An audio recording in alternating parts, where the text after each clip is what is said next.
Welcome back, everyone. We're going to get started in just a couple of minutes, but I wanted to open things up by giving you a little preview of what's to come. Next up is going to be clinical trial innovation in pancreatic cancer. I'll introduce that session in just a second. You'll love that, I promise. There's a little bit of a break in the action for those with passes that want to see the official session, doctor, patient. Don't worry about that if you don't have a pass. You can do some email and coffee. We've got an announcement that's coming at 3 o'clock Central Time, and it's Culture Care, Addressing Disease, Stigma, and Bias Through Culture. That's our own Brian Speck, joined by Helene Ellison, president of the Media Empathy Foundation. We've got a more technically oriented one. It's called In the Driver's Seat, Patients, Technology, and Data. It's with Sriram Nagajaran, who is the president of Life Sciences at EMIDS, which is a fellow New Mountain Capital portfolio company. And he's joined with Gavin Nichols, who's the CEO officer of Calyx. And we've got one I think everyone's really going to enjoy. We were just talking about this as we prepped. Jeremiah Aoyang, who's an industry analyst and founding partner at Kaleido Insights. He's going to talk about 20 ways for businesses to engage social audio. So Clubhouse, one of these major platforms, we did a session earlier. So I would say if you're curious about Clubhouse, come and join us at 4 o'clock Central Time for that one. Then we have part 2 of the Culture Care, Addressing Diseases, Stigma, Bias Through Culture, also with Helene and Brian, but they're joined by Myron Holubiak, who's the CEO of Sidious Pharmaceuticals, and Mike Pasiornik, I'm sorry, I'm butchering these names, who's the former president of motion picture production Lionsgate Films. And then we close the day with How Healthcare Communication is Creating Confidence in Chaos. And that is with Becky Graby of our partner Dynamic Signal, Ellen Gerstein, who some of you saw yesterday, Senior Director at Pfizer, and then Wendy Carhart, who's my partner in crime, head of our global comms here at Real Chemistry. So with that, I am going to bring us in and back to what we had started to talk about. And that is we are going to tee up clinical trial innovation in specifically pancreatic cancer, something that has taken a number of notable celebrities or personalities over the last year and really shined a light on what is a very problematic disease. I mean, all cancers are bad, but this is one that may not get as much day in the sun as like a breast cancer. So April Lewis, my colleague, she's the EVP and General Manager of HUE, which is the Clinical Solutions Patient Activation arm of Real Chemistry. I will let April take it from here and announce Julie, and you'll get to hear them versus me drone on. So good luck, and looking forward to hearing what you both have to say. Thanks so much, Aaron. As Aaron mentioned, I'm April Lewis. I am the EVP of HUE. HUE, again, is the clinical arm of Real Chemistry. As he mentioned, we are a patient activation organization, and we focus on making the patient voice a core driver in clinical development. We really focus on the humanization of clinical research. And I am really excited to talk with you again today, Julie, around your passion for the patient. And I think your success in amplifying the patient voice in pancreatic cancer research is just unbelievably evident. So happy to introduce Julie to chat with us today. Julie is the president and CEO of the Pancreatic Cancer Action Network. That is a leading pancreatic cancer patient advocacy organization dedicated to fighting one of the world's deadliest and toughest cancers. So, Julie, for those that may not be familiar with the Pancreatic Cancer Action Network, do you want to give a brief overview of the organization and share a little bit about your background and how you came into the organization? Sure. Well, first of all, April, thanks so much. I'm excited to be a part of this discussion. So the Pancreatic Cancer Action Network, also known as PanCAN, is a national nonprofit organization focused on pancreatic cancer. Our vision is to create a world in which all patients with pancreatic cancer will thrive. And so we really work hard every day towards that vision through a comprehensive approach. We're funding innovative research. We're providing patient services to ensure that patients and families can make informed decisions about their care. We're doing advocacy in Washington, D.C. to increase the federal resources that are available for pancreatic cancer researchers. And then we're really mobilizing a grassroots volunteer network across the country that's helping us to raise awareness and visibility and funds for our mission. And how I came to PanCan, my father was diagnosed with pancreatic cancer in 1999, so 22 years ago now. It's hard to believe. And he was only 52 years old, and he died 4 months after his diagnosis. And it was just a devastating time, and I couldn't understand why we were given no options, why there was nothing that we could do to try to save my dad's life. And about that same time, PanCan was founded by 3 people who had also lost parents to the disease. And sort of serendipity took me down a path, and I ended up being hired as the first employee in 2000. So I've now been with the organization almost 21 years and have really watched the pancreatic cancer field go from really nothing to a growing, vibrant field with a lot of momentum. And so we still have a lot of work to do. It's, as it's been mentioned, pancreatic cancer is a deadly disease. It's the 3rd leading cause of cancer death in the United States, and the 5-year survival rate is just 10%. So we have a lot of work to do, but I'm excited about the momentum and the direction where we're headed. It sounds like you're doing just a phenomenal job of ensuring that the patient voice is being heard across multiple stakeholders.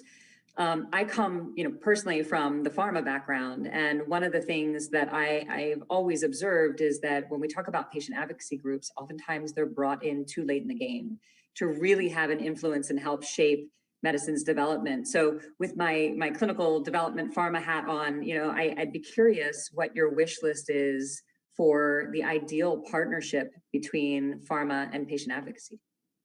Yeah, no, it's a great question. And I mean, you sort of nailed it. I think patient advocates are brought in too late in the game, and we really can play a critical role, I think, through the entire sort of journey of thinking about, the scientific research, the basic science, and what things make sense to move into the clinic for patients, and then the development of the clinical the clinical trial and through execution, and helping to ensure that patients know about the clinical trial so that they can enroll in it. And I think usually we're brought in sort of in that late stage, making sure that we can help educate the public and patients about the clinical trials that are available. But I think we can play such a critical role in those earlier stages as well. With PanCan as an example, we have over 14,000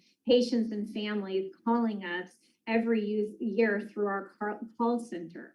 And so through that, we're talking to more pancreatic cancer patients and families than any other organization in the world.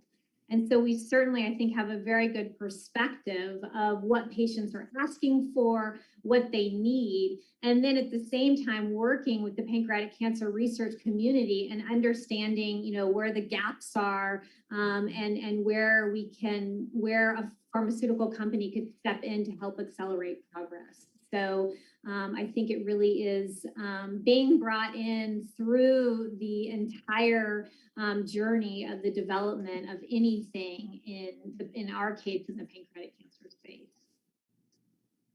Yeah, that access to that volume of patients must be incredible in helping to shape their journey.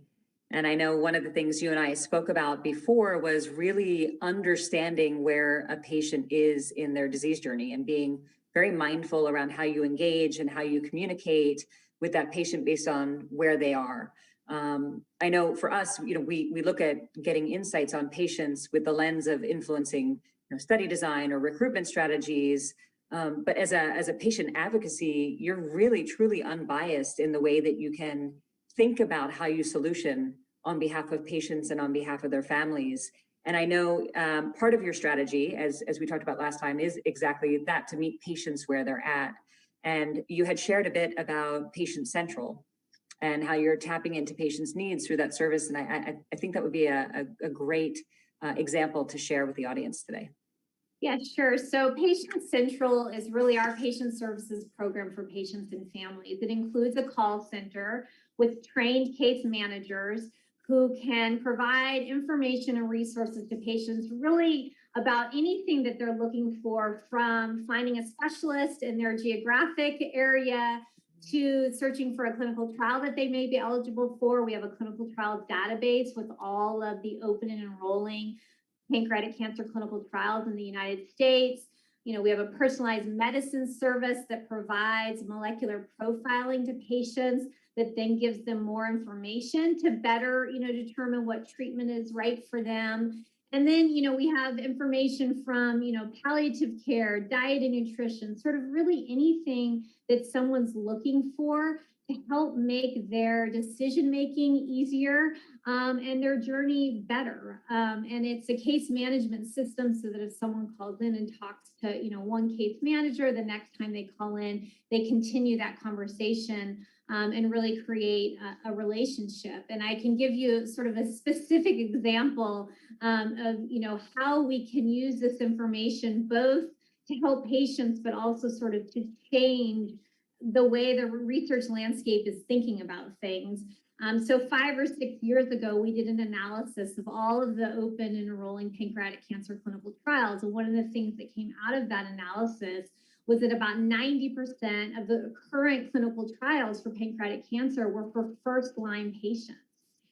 And then when we looked and said, what are patients calling us about? Well, many of the patients are calling us after they've already started first line, and they're now trying to figure out what's going to be their next treatment, second line. So that it didn't match. That, you know, 90% of the trials are first line and patients are trying to find a second line treatment. And that really set us on the path to educate, you know, clinicians, to educate pharmaceutical companies about this need, and also to think too about what resources and services could we provide to help move the field in that way. And I can tell you in a recent analysis we did of the clinical trial landscape, that is no longer an issue. There are now first line trials, there are now second line trials for patients, and now actually there's even third line options for patients. So, you know, for a patient community where I think a lot of people can't imagine that they would even have the opportunity to go on a second or third line because of the deadliness of the disease. You know, this is showing we can't give up hope, and we need to continue to try, and we need to give these patients options. And of course, that's how we'll learn and get to better treatment options. I love that example. I mean, what an incredible example of shaping the industry and balancing clinical development with really what is patient demand. Yeah. So I think, you know, one of the other topics I wanted to chat a bit about is, you know, I have this fundamental belief, right, that a lot of the issues around clinical development stem from the fact that we look through a very narrow and clinical lens, and we look at patients as patients. We don't actually look at patients as people, which not only creates problems in breaking down the barriers that exist today, but I think continues to pile on and add new barriers. And I know your Precision Promise efforts are really around helping to break down barriers to clinical trials for patients. I'm wondering if you could share a little bit more about that, and specifically how that's supporting your ability to engage with patients of color. Sure. So Precision Promise, an initiative we're really excited about. It is an adaptive clinical trial platform that PanCan is actually sponsoring. And so an adaptive clinical trial allows you to test multiple treatment options all at the same time, simultaneously. And through Bayesian statistical design, fewer patients are required to get to the end and to potentially FDA approval than in a traditional clinical trial. So it basically costs less money, it requires fewer patients, and it takes less time. And so one of the issues with pancreatic cancer drug development is this is a risky drug development space. PanCan had done an analysis looking back over 20 years, and the success rate is only about 10%. So how could we as an organization, you know, de-risk drug development in this space? And that's, you know, over many years of planning came up with Precision Promise. And the idea is to provide a platform that pharmaceutical companies can use to test their drugs that, again, is less expensive, takes less time, requires fewer patients, and in the end can result in an approved treatment from the FDA. And so part of that was being able to accelerate the rate of new treatments for patients, but also thinking about through this trial, how can we make it patient-centric? How can we ensure that this offers things to the patients that is different than other trials? And so a couple of examples, patients can come into this trial at first line and be randomized into a second line treatment. So they can actually have the possibility of getting 2 different treatments in the same clinical trial. That's something that's never been done before in an FDA registration trial.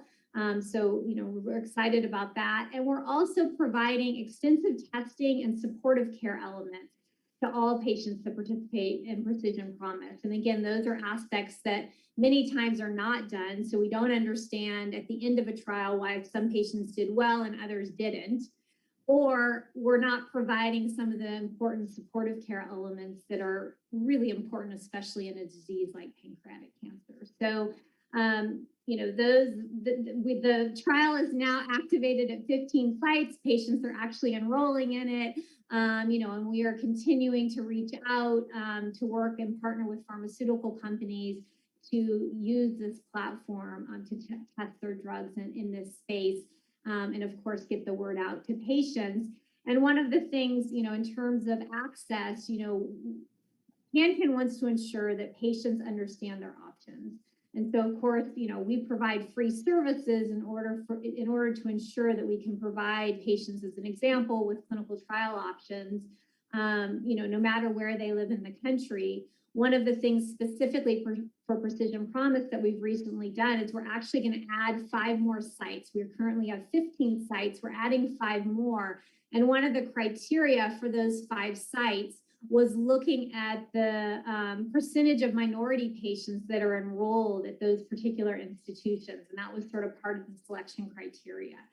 So, those are little steps that are important, though, in ensuring that we're providing better access, but then PanCan as an organization is providing all patients with information, again, for the options that are available to them and their communities.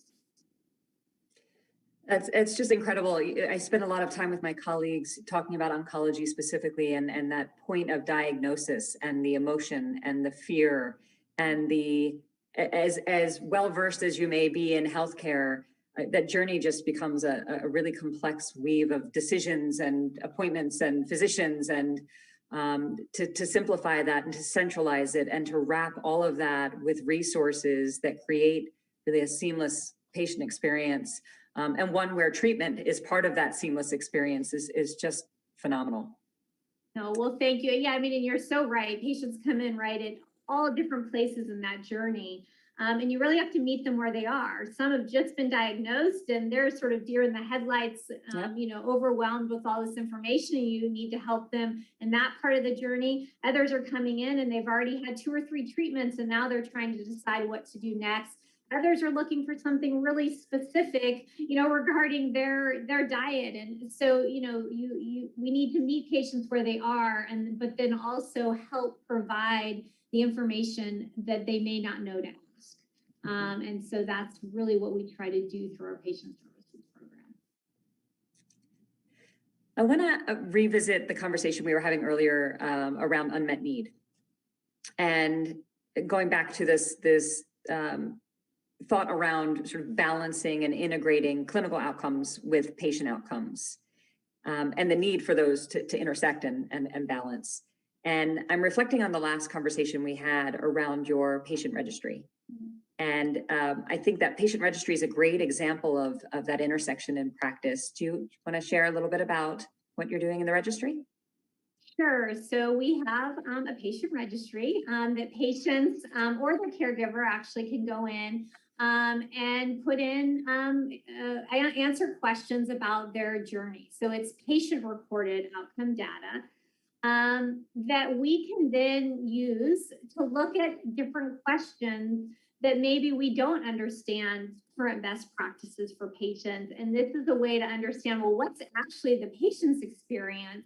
And can we use this information to help actually drive best practices? And so I'll give you a specific example of something that we've done with the registry.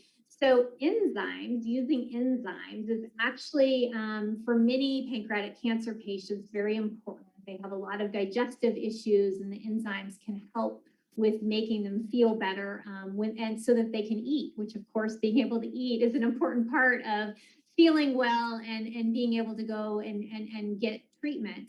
But the way that enzymes are used for patients or prescribed to patients can vary quite widely. And then how patients actually use those enzymes can vary quite widely. And so we use the patient registry. We actually did sort of a comprehensive series of questions just about enzymes, so that we could really use the actual patient's experience to try to come to the best way for patients to use enzymes. And so we were able to publish that information that is now can be used to guide clinicians in best practice in how they, provide guidance to patients about using their enzymes. So I think it's a great example of, something that is so important to patients that sometimes gets overlooked in research efforts. But that, anecdotally, what we hear from patients is those that get on enzymes and are using them correctly, it sort of is transformational in how they feel every day. And of course, that's, just as important as being on an effective treatment option. That's a phenomenal example. I also think, again, putting my pharma hat on, we oftentimes think of oncology trials as different. Even on the vendor side, sponsor and the vendor side, right? Oncology trials are often perceived as different because of the burden, because of the complexity, because of the nature of the disease. And I'm curious your perspective on what we as an industry, as an R&D industry, can do different and better in not only supporting organizations like yours, but supporting the patients ultimately at the end of the journey. Yeah. So, I think, one thing is we need companies to be willing to take the risk in a disease like pancreatic cancer, where, companies have a decision to make when they have a compound about which disease they're going to test in. And it's certainly many times easier to make a decision about a disease that is not as challenging as pancreatic cancer.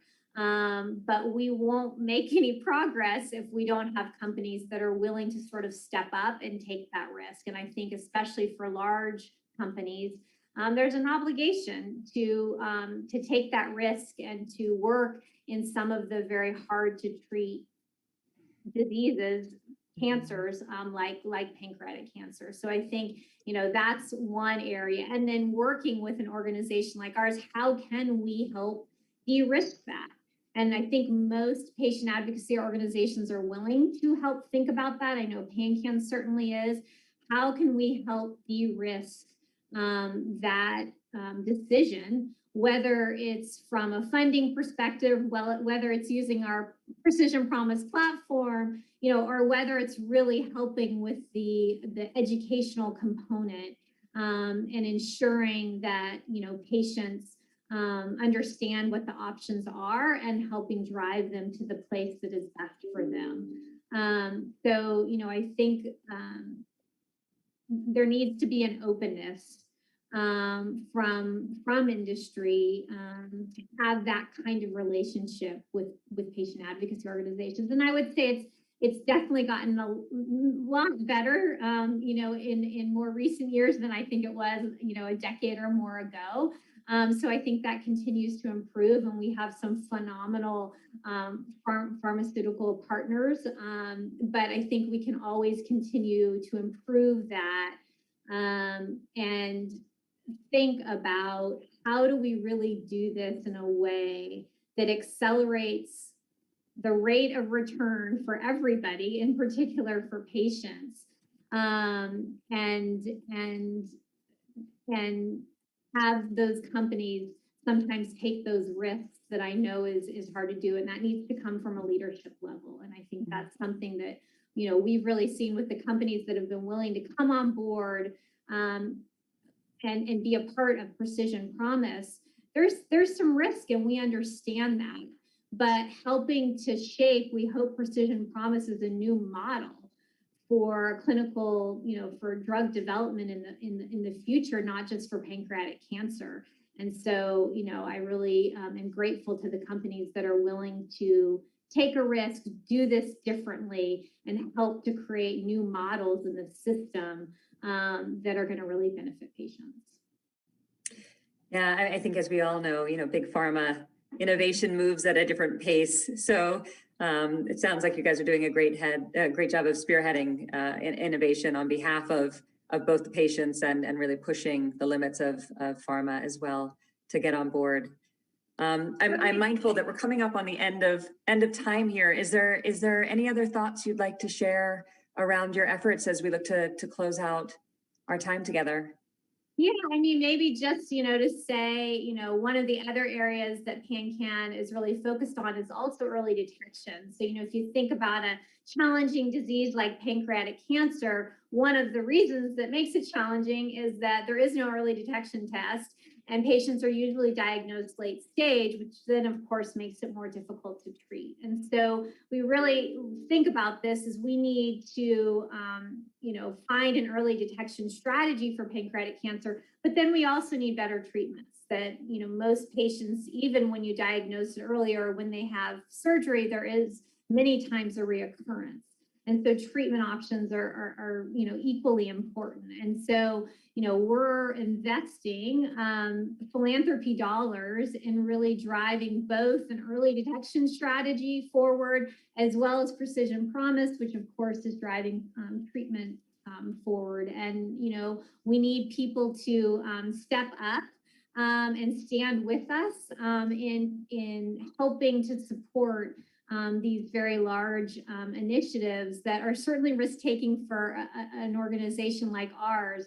But I think because, you mentioned it earlier, because we're sort of the unbiased stakeholder, we have the ability to accelerate progress much faster than potentially an individual institution, the government, or a pharmaceutical company can do. We can bring all of those stakeholders together and make it happen faster. And so, I'm excited about the opportunities that we have, but we certainly need stakeholders to step up and stand at our side to make these things successful. Julie, I really appreciate the time to have this chat with you today. Thank you for all the wonderful innovation that you're doing on behalf of pancreatic cancer patients. And I look forward to chatting with you again. Great. Thanks so much, April. It was fun discussion. Thank you. Thank you. Yes, thank you, April. Thank you, Julie. This was a great discussion.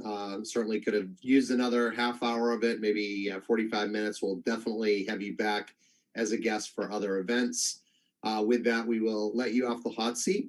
We are transitioning right now for anyone that has a badge and you would like to see our own Seth Duncan. You can go and do that. If not, then you've got a little bit of a break. And so don't worry about it. We're going to be back here. I'm just double checking my handy dandy notebook so that I can tell you the accurate time.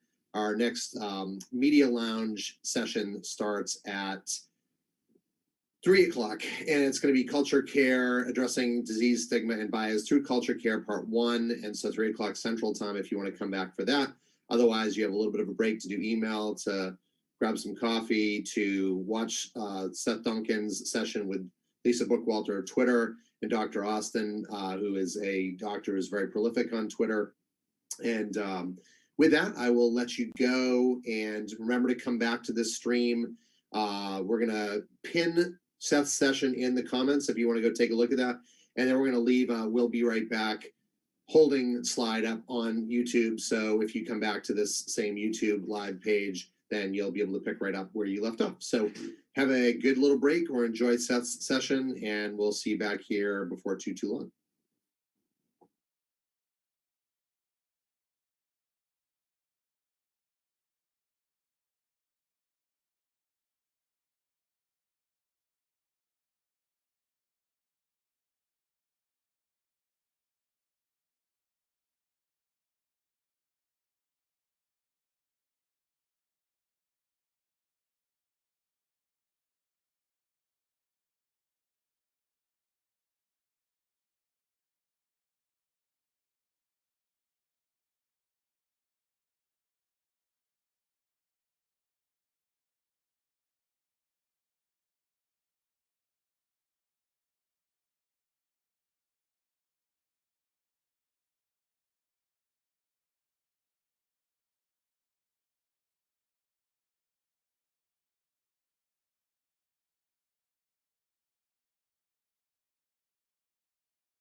Welcome back, everyone. This is Aaron Strout, CMO of Real Chemistry, formerly W2O, and we are in the home stretch right now of our content. So hope you enjoyed your break or get a chance to go and see our own Seth Duncan and the Doctor at Patient conversations on Twitter, South by Southwest panel.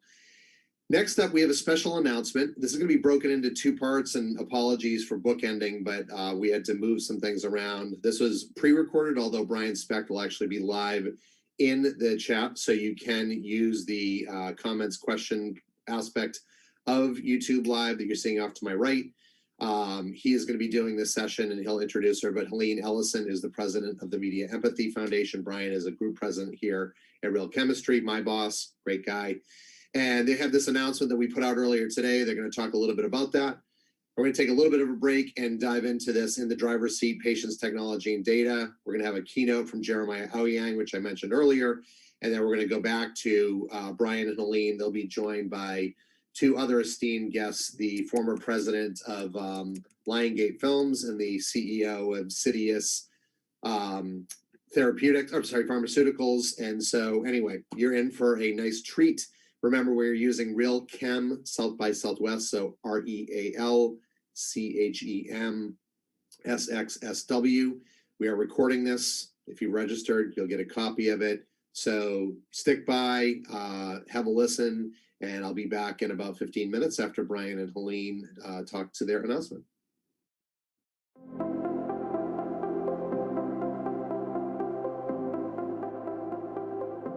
Hi, everyone. Thanks for joining us. We're here at South by Southwest in our Real Chemistry Media Lounge. Brian Specht, I'm a group president here at Real Chemistry, and I'm here with Helene Ellison, the president of the Media Empathy Foundation. Hello, Helene. Hi, Brian. It's great to be here. Very excited. So excited to get to share, just take a few minutes here at virtual South by Southwest. Unfortunately, not in Austin at real South by Southwest, but it's as real as we can get it right now, doing our duty in the pandemic. But excited to be here to share a little bit of news coming from Real Chemistry. Now, you know, folks may be asking, who's Real Chemistry? I mean, the brand is all of a week old now. I don't know how everyone hasn't heard about it yet, but we are formerly known as W2O Group. We've always had a significant presence here at South by Southwest, but just last week announced our evolution into what's called Real Chemistry, really the platform of becoming a health innovation company, combining our legacy and marketing services, communications, advertising, and digital marketing alongside our data and analytics, our proprietary technology products such as Swoop and IPM.ai and Simpler, along with very interesting and strong advisory services, consultative services in areas like value and access, all in the health space, in the spirit of becoming a health innovation company to address a lot of what we've seen the pandemic, as I was speaking to, really accelerate the changes that are happening in healthcare. So very excited to be here as Real Chemistry, our first South by Southwest, not as W2O, but as Real Chemistry. I'm very excited to be here with Helene. We're talking today about what we're calling culture care, which is really the idea of how we can address disease-related stigma and disease and health-related bias through culture. And I'm going to share just a few slides to kind of frame up what we're talking about. So, you know, when it comes to health-related stigma, it really impacts individual health in big ways. It can, when you're stigmatized, when you're living with a disease or an illness that has a heavy stigma or heavy bias towards it, you know, the biggest fear is it leads to a failure to seek help and to get treatment when treatments are available. And I think that's, you know, it worsens all sorts of health outcomes and related sort of comorbidity issues and things like that too, because you're failing to get those treatments and reach out and get the help that you deserve, honestly. Suffering in silence too often, as I like to say. So the challenge ultimately, I mean, in the worst case scenario is that mistreatment, that the bias and the stigma that society can often project towards people living with certain diseases leads to mistreatment. Mistreatment of that individual leads to missed treatment for that individual, which is something that we are very committed to trying to overcome. It creates barriers to care across the entire ecosystem in healthcare, whether that's what's happening in terms of education and understanding through media, societal pressures, societal expectations, and biased perspectives, even what happens within the professional environment in the healthcare system, and of course, ultimately, all of that leading to self-stigma. Helene, anything you want to add? I don't want to dominate the entire conversation. No, I agree with everything that you're talking about, and I think that it's staggering to think of the number of diseases that are associated with stigma. And it started researching in mental health, and then it was obvious that there were headlines in so many other categories and other therapeutic areas about autoimmune diseases, infectious diseases, migraines, the gamut of therapeutic areas that are affected here, and patients who are kind of lost in the system because they don't have an outlet. And I also want to say, I think the pharmaceutical industry has done a great job at identifying patients, at advocacy, at patient education, at medical education, but these areas need to be amplified. What it takes to really make a difference is the level of exposure that we've seen have an impact from direct-to-consumer advertising, and unpacking the story of these patients so that they can serve as role models to others. I think there's a real opportunity here to do that in a way that doesn't make patients feel that we're defining them by their disease. Stigma is its own factor that worsens outcome. Sure. Well, and we've seen this, right? Like, you can look back at, I mean, as you said, talking about infectious diseases or HIV, such a great example. If you look at what's happened to help address the misperceptions, the stigma and bias around people living with HIV, which has had a profound impact on the lives of people that have it, or even breast cancer. I mean, we talked in our panel discussion about it.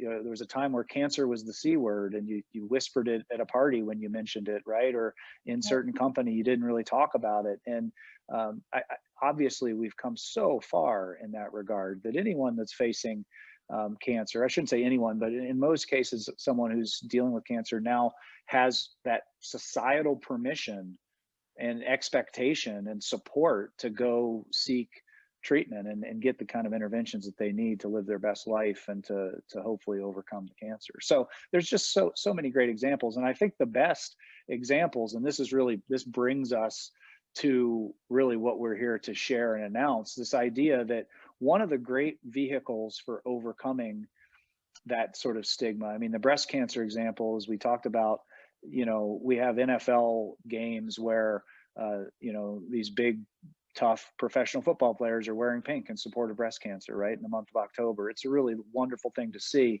that, what you can do through entertainment, through sports, through social media content can really have a tremendous impact on helping us overcome stigma and bias from a health standpoint. Not just a celebrity spokesperson or a social influencer who's doing it, but how could you expand on that opportunity? We saw Tom Hanks with COVID-19 really brought it home to everyone when he was in Australia working on a film and came down with COVID-19, and all of a sudden everybody could relate to this beloved film star.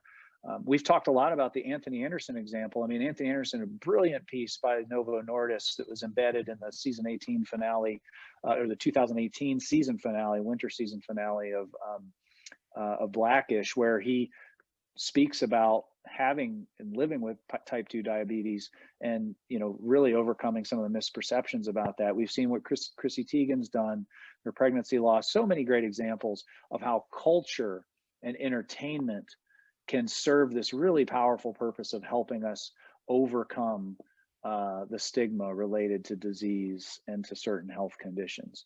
And so that leads us to our news today. We're very excited that Real Chemistry is partnering with the Media Empathy Foundation to launch what we're calling the Culture Care Project, which is a collaboration to break down stigmas around health conditions started by like-minded organizations that believe mistreatment results in missed treatment. And we really do believe that. And that is something that we think we could measurably address and overcome for certain diseases where treatments are available. You know, that's our shared purpose. You see it here on the screen, eliminating the condition-based stigmatized perceptions found in culture to pave the way for treatment, adoption, and a healthier world. We want to bring those people suffering in silence out of that isolation, break down and shed the shame, and bring them into a place where they can get the treatment that they deserve. And the beauty of this is, from Real Chemistry's perspective, is this really leverages we can leverage our data and analytics to find those patients who are not seeking the treatment they need, or the real people that they're not getting it. We bring tremendous creative capabilities to storytelling. We've already done a really great episodic series around hemophilia called Challenge Accepted, which is available on YouTube, and it really has been powerful for people living with hemophilia. The Blackish example, that sort of embedded entertainment content is something that we can do alongside the power of Helene's work at the Media Empathy Foundation, which is really grounded in this idea of overcoming stigma. So I'm excited, Helene. I think this is going to be great. Oh, I couldn't be more excited to be working with you guys on this. Real Chemistry has such amazing talent within your organization, your team, your resources. I've been just so excited at everything that we've come up with, and can't wait to share it with some of our friends in the pharmaceutical and healthcare industry. Outstanding. Well, I will say, just in closing, I think, to South by Southwest attendees who maybe are technologists, your creators, you're the folks who really understand powerful storytelling that's technology enabled, that's digital. There's a place for you here. Real Chemistry's hiring. We're growing like crazy. Come be a part of the Culture Care Project, whether you do that full time, whether you're a filmmaker, creator of some kind who wants to partner with us on the Culture Care Project. If you're a healthcare company out there who has a treatment that you want to connect to people who may feel like they're stigmatized or living in isolation, suffering with a disease or a disorder of some kind, we want to partner with you too. We want to bring those people out of isolation, get them the treatment they deserve, and help them live the fullest and healthiest lives that they can by using culture to break down that bias and that stigma. So, well, thank you, Helene. Excited to be working with you and partnering with you on this. And to our audience, thank you guys. Enjoy the rest of virtual South by Southwest, and we'll see you in Austin for South by Southwest 2022, when we're all going to be back out there and at it. Yay. Wonderful. Thanks, Brian. Thank you.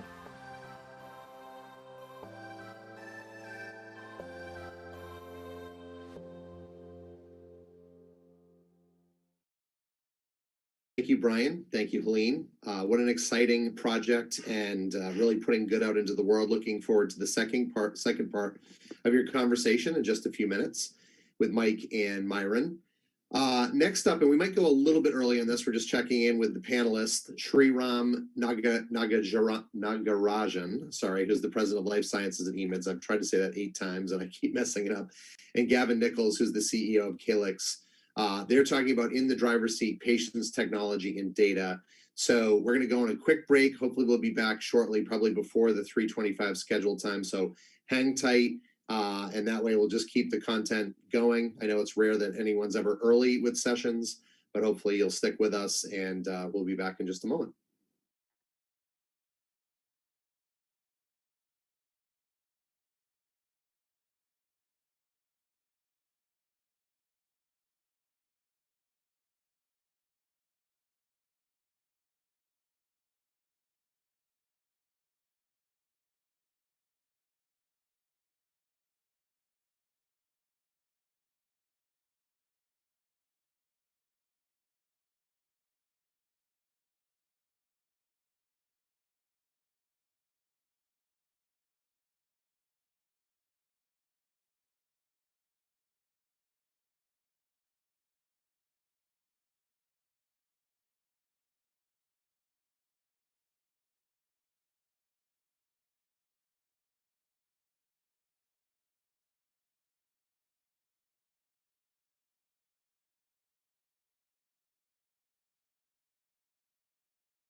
Welcome back from the break, everyone. This is Aaron Strout, CMO of Real Chemistry, formerly W2O, and your MC extraordinaire. Coming into the final stretch here, just a few more sessions. We still have great content. I did want to do a couple of quick housekeeping notes just for those of you that are just joining us. First and foremost is everyone wants to know, are we recording? Yes, we're recording. We're going to edit these sessions, and we will send everyone that's registered a link so that they can see it after the fact. We'll also be doing some nice recaps. The second is that I do believe we'll have some time for some questions. So if you do have a question for our two esteemed panelists, then we'll put those down in the bottom right-hand corner of the YouTube Live. Also, feel free to comment on this. We've had some pretty rich discussions as we've gone forward, so we'll make sure we can share that with them as well. And then last but not least, we are tracking this on social, so we're using the hashtag RealChemSXSW, which stands for South by Southwest, so that's RealChemSXSW if you want to monitor the conversation. So with that, I would like to introduce our moderator today. His name is Sriram Nagarajan. I almost got that right. I think I probably mispronounced the syllables, but he is the president of life sciences for EMIDS. EMIDS is a fellow portfolio company that sits within New Mountain Capital. And he is going to be talking about in the driver's seat, patients, technology, and data. I'll let him introduce our other fine guest, Gavin, who's on London time. So thank you, Gavin, for staying up until 8:30 at night, your time. And I think, this is the only thing keeping you between us or you and a drink. So we'll let you do this. Without further ado, gentlemen, take it away. Thank you, Aaron. Good afternoon, good evening, everyone. My name is Sriram Nagarajan from EMIDS. I'm very happy to have Gavin Nichols join us from Calix. He's now based out of UK. Gavin is the CEO of Calix. As a CEO, Gavin sets Calix's corporate strategy to deliver innovative technology-enabled services and solutions, as well as best-in-class digital infrastructure to meet the key stakeholders' objectives and drive business growth. Welcome, Gavin, to the session. Thank you, Sriram. Thanks for having me. And it's an enjoyable way to spend an evening. Great, thank you. So let's go right to the topic. The topic for the session is in the driver's seat, patients, technology, and data. Maybe, Gavin, maybe we can start with you. You are now leading Calix, a company newly formed in the midst of Brexit and COVID and vaccines coming in less than 12 months. Talk a little bit about the experience itself and some of the key drivers in setting up this unit at this point of time. Yeah, it's an interesting one, isn't it? Because if you look at it, this could have been the worst year to do it. And I know that's been a kind of blessing and a curse for all of us with the pandemic, but we realized that all of us had to adapt to a different way of working last year. So actually it was an opportunity to drive change that was necessary to us all. So we really just added another layer of change, which was to stand up a new company. What was interesting for us, though, was thinking about how we would launch the company. And so we had to make a complete commitment to doing it digitally. And actually, it's worked out far better than we ever expected. We've reached a much broader audience. In fact, actually, our launch video was so successful, I think we had 20,000 views per week in the first few weeks. And by using digital, we've been able to utilize targeting analytics as our follow-up for engagements, which have been really responsive and value-based with potential clients. From the regards of key drivers, our key drivers for setting up is really about focusing in on our sponsor clients to ensure we support them in the way that they want to conduct, clinical programs to really bring new therapies to patients, as we have been doing over the last few decades. Excellent, great. I want to switch to the topic of decentralized trials, which I know is a big topic within the clinical development area. There was a report that came out in December of 2020 by the Tufts Center for the Study of Drug Development, where they said nearly 55% or more of the active trials have started to transition to the remote virtual types of models. and a lot has been discussed and continue to be discussed on this particular topic. I know there was a new organization, DTRA, was set up as well. Talk a little bit about is this likely to continue? But more importantly, which therapeutic areas, which types of trials are likely to benefit more, and which ones may not truly fit into this model? Yeah, I think that's a really telling question. I think it will certainly continue. I don't think we'll go back. I think that, we've really made the shift, and really DCTs in one form or another have been around for over a decade now. But it's really, COVID has made us really accelerate our adoption of it. I don't think it's going to persist in such a broad form. To your point, I think there's going to be certain therapies which are going to be more applicable. So kind of longer term clinical chronic illnesses where you can capture data directly from patients, and that can be monitored remotely. So things like rheumatoid arthritis would be a great opportunity to do that. But I think for the more interventional indications like oncology, NASH, and those sort of indications, I believe we will continue to see site-based interactions with investigators.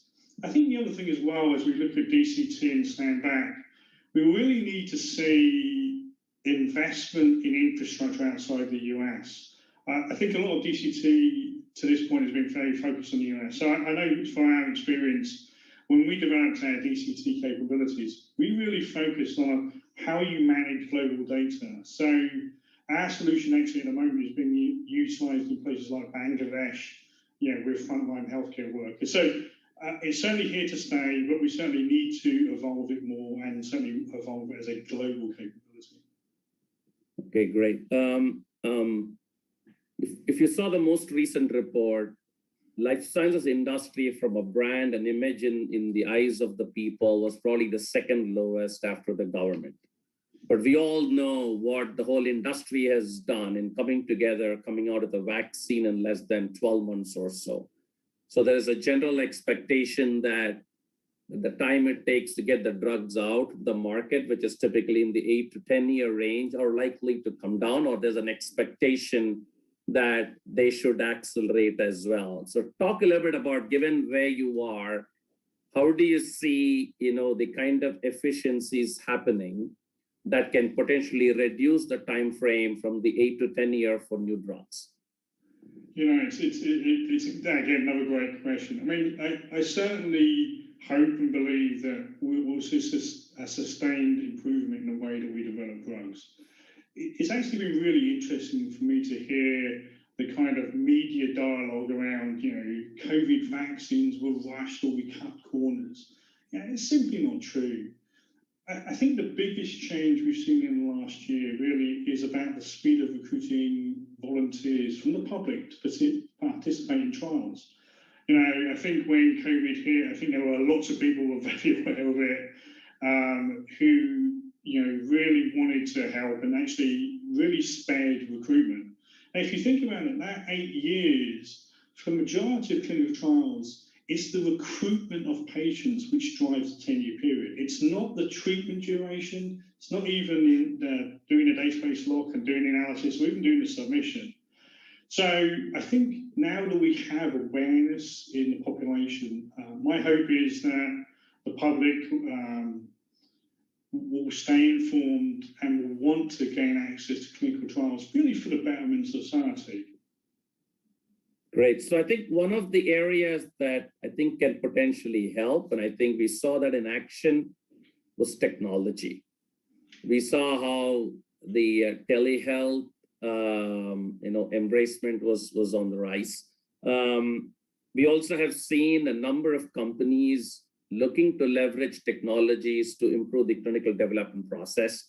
There have been conversations about building a unified clinical platform, if that can drive greater efficiencies, interoperability, but more importantly, if that can be a driver to accelerate the timelines. Comment on what's the maturity of the technology itself today is in the context of accelerating the clinical development process. And what does it take for you to succeed in that race? Yeah, it's an interesting one. I'm going to pick up on one of your terms. When we talk about, I think we need to be very clear when we talk about platform. If I look back over the last couple of decades, we've seen a number of attempts to create kind of that single vendor application platform is kind of a little bit closed. There hasn't been a lot of success with these because if we think about it, research is diverse. I mean, there's some common aspects to it, but by the very nature of what we're doing, we're pushing the boundaries of science. So the attempt to create a single application platform, we've ended up with either with a situation where it's had limited functionality that doesn't really support the needs of sponsors, or they've been heavyweight and overly complex. So I think, the way that we've approached thinking about, platform is really more around utilizing our enterprise solutions like CTMS and RIM, but to create more of a functional framework. I kind of think of it as a digital tapestry that supports kind of this chain of custody concept, for those aspects that are really consistent across trials. So startup, data collection, submission, IRB, and really to go from protocol to submission. But in doing so, it must be able to enable other niche functions to be plugged in. So it needs to your point, have that interoperability. But that interoperability needs to be at an infrastructure level. And when I say infrastructure, I really mean kind of cloud. So it's not just about moving things as an infrastructure as a service, but actually kind of application or platform as a service. It needs to be interoperability at the app layer, and most importantly, it needs to be interoperability at the data layer, which is really around standards. So I think, to your point, interoperability is a key aspect. I think alongside that, though, we have to evolve applications to be more modular so that you can expose the functionality through the interoperability. I think if you do that, then you can start to embrace persona-based workflows, which really needs to be a key part as well. And once you have workflows, then you can start to think about automation. And I know that's something that your organization, eMed, is on the cutting edge of doing kind of RPO work. And then I think ultimately, though, you've got to have an openness to partner with all in the industry. But to your point around efficiencies, it cannot be technology alone that does that. We've realized that to release the value of those improved efficiencies, you have to adapt kind of new operating models that focus on flexibility, scalability, agility, and quality. Otherwise, it's just technology for the sake of technology. Do you believe the processes are standardized enough today within the clinical organizations to embrace such new technologies that could come their way? Yeah, I think they are. I think, and again, we've had this dichotomy for a long time around, the kind of the micro and the macro. So at a micro level, every trial is different. At a macro level, there's a lot of commonality, through the processes, and those processes are well understood now. So I think we need to embrace diversity at the macro level, but create consistency at the macro. Diversity at the micro level and consistency at the macro level. Excellent. The one of the other topics in the driver's seat we talked about was patients. I know patient is probably the center of the universe today, or at least for the life sciences industry. We have seen how vocal they have been. They've been so digitally, very mature in understanding what the options are for them in terms of treatments. We also saw an announcement from EMA, I think probably in February, where they talked about they want to engage patients and some of the consumer groups in some of their, in getting their inputs as part of the approval process, or at least in the evaluation process. And we also saw, as part of the COVID-related trials, the topic of diversity and inclusion became pretty strong in terms of who were recruited, who weren't, where the testing was done, not done. So talk a little bit about, how the role of the patient is going to be in the future and how it is already starting to shape, the life sciences industry itself beyond some of what we see, in the dailies? Yeah, again, another good question. I think we've seen this gradual change over time anyway. I think more and more sponsor organizations have talked about patient centricity. And I think COVID really solidified that view to the point where, we use a term, the kind of new normal, or, we're never going to go back. I think we now have a global population that's very educated about the role of clinical research and kind of their part in it. Whether that's healthy volunteers in phase 1 or rare disease patients who want to get involved in phase 2, or people with chronic illnesses, involved in long-term observational work in phase 4. I do think now, though, that there's a real desire for the population to support clinical research, and I think that will continue as we kind of come out of COVID. I think, though, the challenge will be, and has always been, how do we ensure that those willing patients can access the most appropriate trials? And I think the current model, or the historic model of being a kind of a site-based approach, is an issue to that. Because if you've got a study that has sites in only certain locations or countries, but you live in a different country, how do you get access to it? And at the moment, there isn't a good way. So I think, to your point about patients, I think also about diversity in trial populations. I think one of the potential answers, and you touched on it earlier, it could be around DCT. DCT could be a way for us to create hybrid approaches where we may recruit a proportion of the patients through the site method, but really embrace the digital world, and we can provide access to a much broader geographical population that's remote and is diverse. So I think this is where I see, my hope is really that DCT can step in and provide patients that want to engage in research, wherever they are in the world, the ability to actually do that. So you're saying COVID translating into more DCT trials means access to more patients in the trial process, which is probably not the case. I know almost everybody struggles to recruit the patients, which means they can potentially even impact the overall timelines, because you felt patient recruitment is probably a bigger component of the overall trial process. I mean, the patient recruitment's always that's the longest timeline is to recruit patients. And again, so I think you have this situation now where you have willing patients, you have a infrastructure, DCT infrastructure, and you have access to knowledge of trials.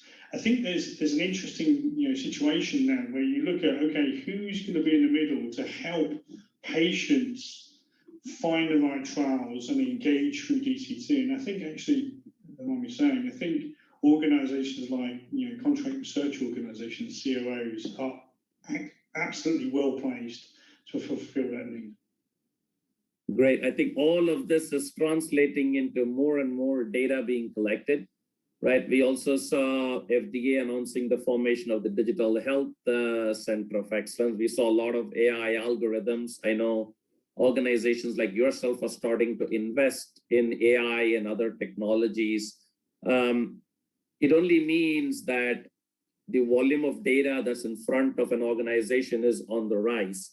Your view on, the level of complexity this may be creating in doing the right kind of analytics, and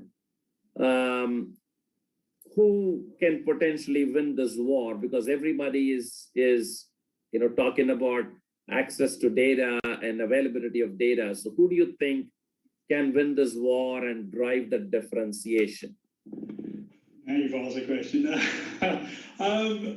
I don't believe I can say who'll win, the war, if it is a war. I hope it's not a war, actually. I think, when I think about the explosion of data, and certainly over the last few years, I can't help but think about it really in two aspects. And the two aspects I think about are, really in one spectrum, how we go from large amounts of data with a lot of noise to kind of meaningful insights, and how do we go across that dimension. And really the second dimension, which I think has become more and more pertinent now, is who has the ownership or rights to data and to individuals' data, from myself to organizations to public. So I think if I look in that first dimension, the issues raised by the explosion of data, they're not that new. I mean, as our organization, we've been capturing vast amounts of data, as we do our medical imaging studies for decades. But what we do is we focus on the regions of interest to derive kind of meaningful data, metadata for actionable processes. And I think that's the way we have to continue it. So really it's focusing on that, usable metadata.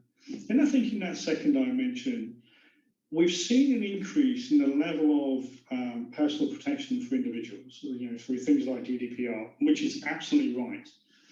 But I think for societal benefit, we need to be able to utilize population level analysis on kind of key attributes while we retain privacy. If you think about what's happened in the early days of COVID, if we didn't do that, if we weren't accessing large amounts of population data, we wouldn't have been able to come up with those immediate COVID treatments for already licensed drugs. So I think that concept has to remain. So I do think there's a optimal intersection around meaningful metadata, which is de-identified at a population level. If I think about organizations like DataVan that are kind of enabling that, so we've kind of got infrastructure that does that. So I think to your question about who wins, I don't think any one organization wins, but I think if we adopt an approach of making ubiquitous population level data that is focused on meaningful metadata, I think society wins as a whole. That's great. So we saw over the last 12 months how the industry came together, right? Not just in the research, but now we are continuing to see even in the manufacturing, the peer groups are saying, I will manufacture for you. I think it's just a great sign of how an organization can come together to solve a big problem that's in front of us. Talk a little bit about what's the next big challenge that is probably out there, but not being discussed enough, that the industry needs to be prepared for. Yeah, the thing the challenge to me, and I think people are starting to talk about it now, in different ways, is what's the legacy that COVID will have on research? If you think about it, as we develop new COVID vaccines, how are we going to be able to run clinical research on a population that's been vaccinated? I mean, you can't use your traditional two-arm study. That just won't suffice. So we're going to have to consider utilizing things like challenge studies or different biomarkers for endpoints, whether that's kind of antibody levels. I think also we don't know enough about the effect of kind of patients that may have had COVID on the efficacy of our treatments, especially in metabolic indications. So, how will sponsor organizations either exclude COVID patients or look at the way they adjust their endpoints, in diabetes studies and cardiovascular studies and such like. And I think also, we really don't know enough about the kind of long COVID, and how we investigate that, how we treat that, and how we ensure that we understand the interactions between treatments of long COVID with lots of the other metabolic diseases as well. So, I think ultimately, though, to me, all of these questions are answerable. We just need a good combination of science, robust technology, kind of appropriate data to kind of expedite asking and then answering these questions. So are you kind of indicating that in some sense, what COVID may have done is challenging even the availability of patients for certain trials because their condition today is very different from what it was before. And given that we still do not know the implications of COVID on people, from cardiovascular to everything else, that there is some effort. Is that underway, or should be looked at pretty closely? Well, if you think about it, I mean, what was it? We've got, there's 120 million people around the world have had COVID, and we don't fully understand, how those will affect, different interactions with different therapies or in different indications. So I think there's a question of, will they bias a study? Will they change maybe the power of a study? If you're looking at a population in the future, do you have to power the study more to remove that confounding factor of what a post-COVID patient looks like? And I think people are starting to ask the question, really, for me, the other aspect of COVID is unlike other illnesses, we've got a body of knowledge that we kind of keep on adding to. If you think about it, COVID, we started with zero body of knowledge, 18 months ago. Now we've created a wealth of knowledge and data in the last 18 months. Now we're going to have to really start to analyze that and start to look at, interrelationships, causal events, to understand how COVID may or may not affect how we develop other drugs and how we treat patients in the future.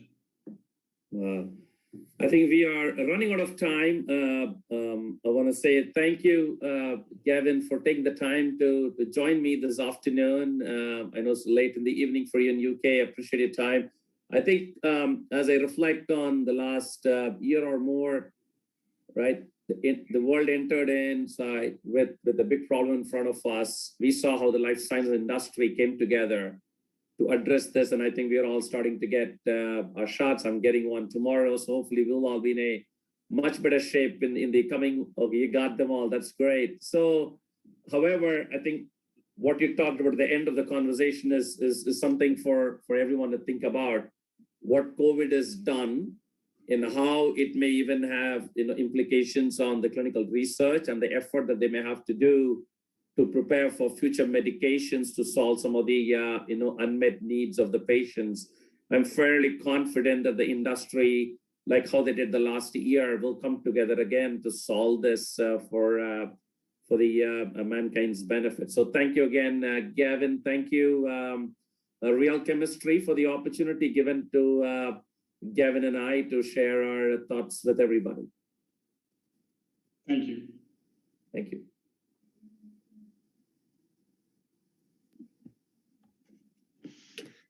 Gentlemen, thank you so much. Great session, lots of good detail, and thank you, Gavin. Again, you win second day in a row. We had one of your British counterparts from Microsoft who was also in London yesterday running late. So you win the Trooper Award. Appreciate you both participating, everyone for watching in. We have a couple more sessions. Up next is Jeremiah Aoyang, who is an industry analyst and the founding partner of Kaleidoscope, or Kaleido, and he is going to be talking about Clubhouse and other audio platforms. So for anyone that wants to stay tuned, we highly recommend that you do. Gentlemen, thank you so much. And we're going to go on a brief break and we'll be right back. All right. Thanks, everyone. Thank you.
Welcome back. This is Aaron Strout, CMO of Real Chemistry, formerly W2O.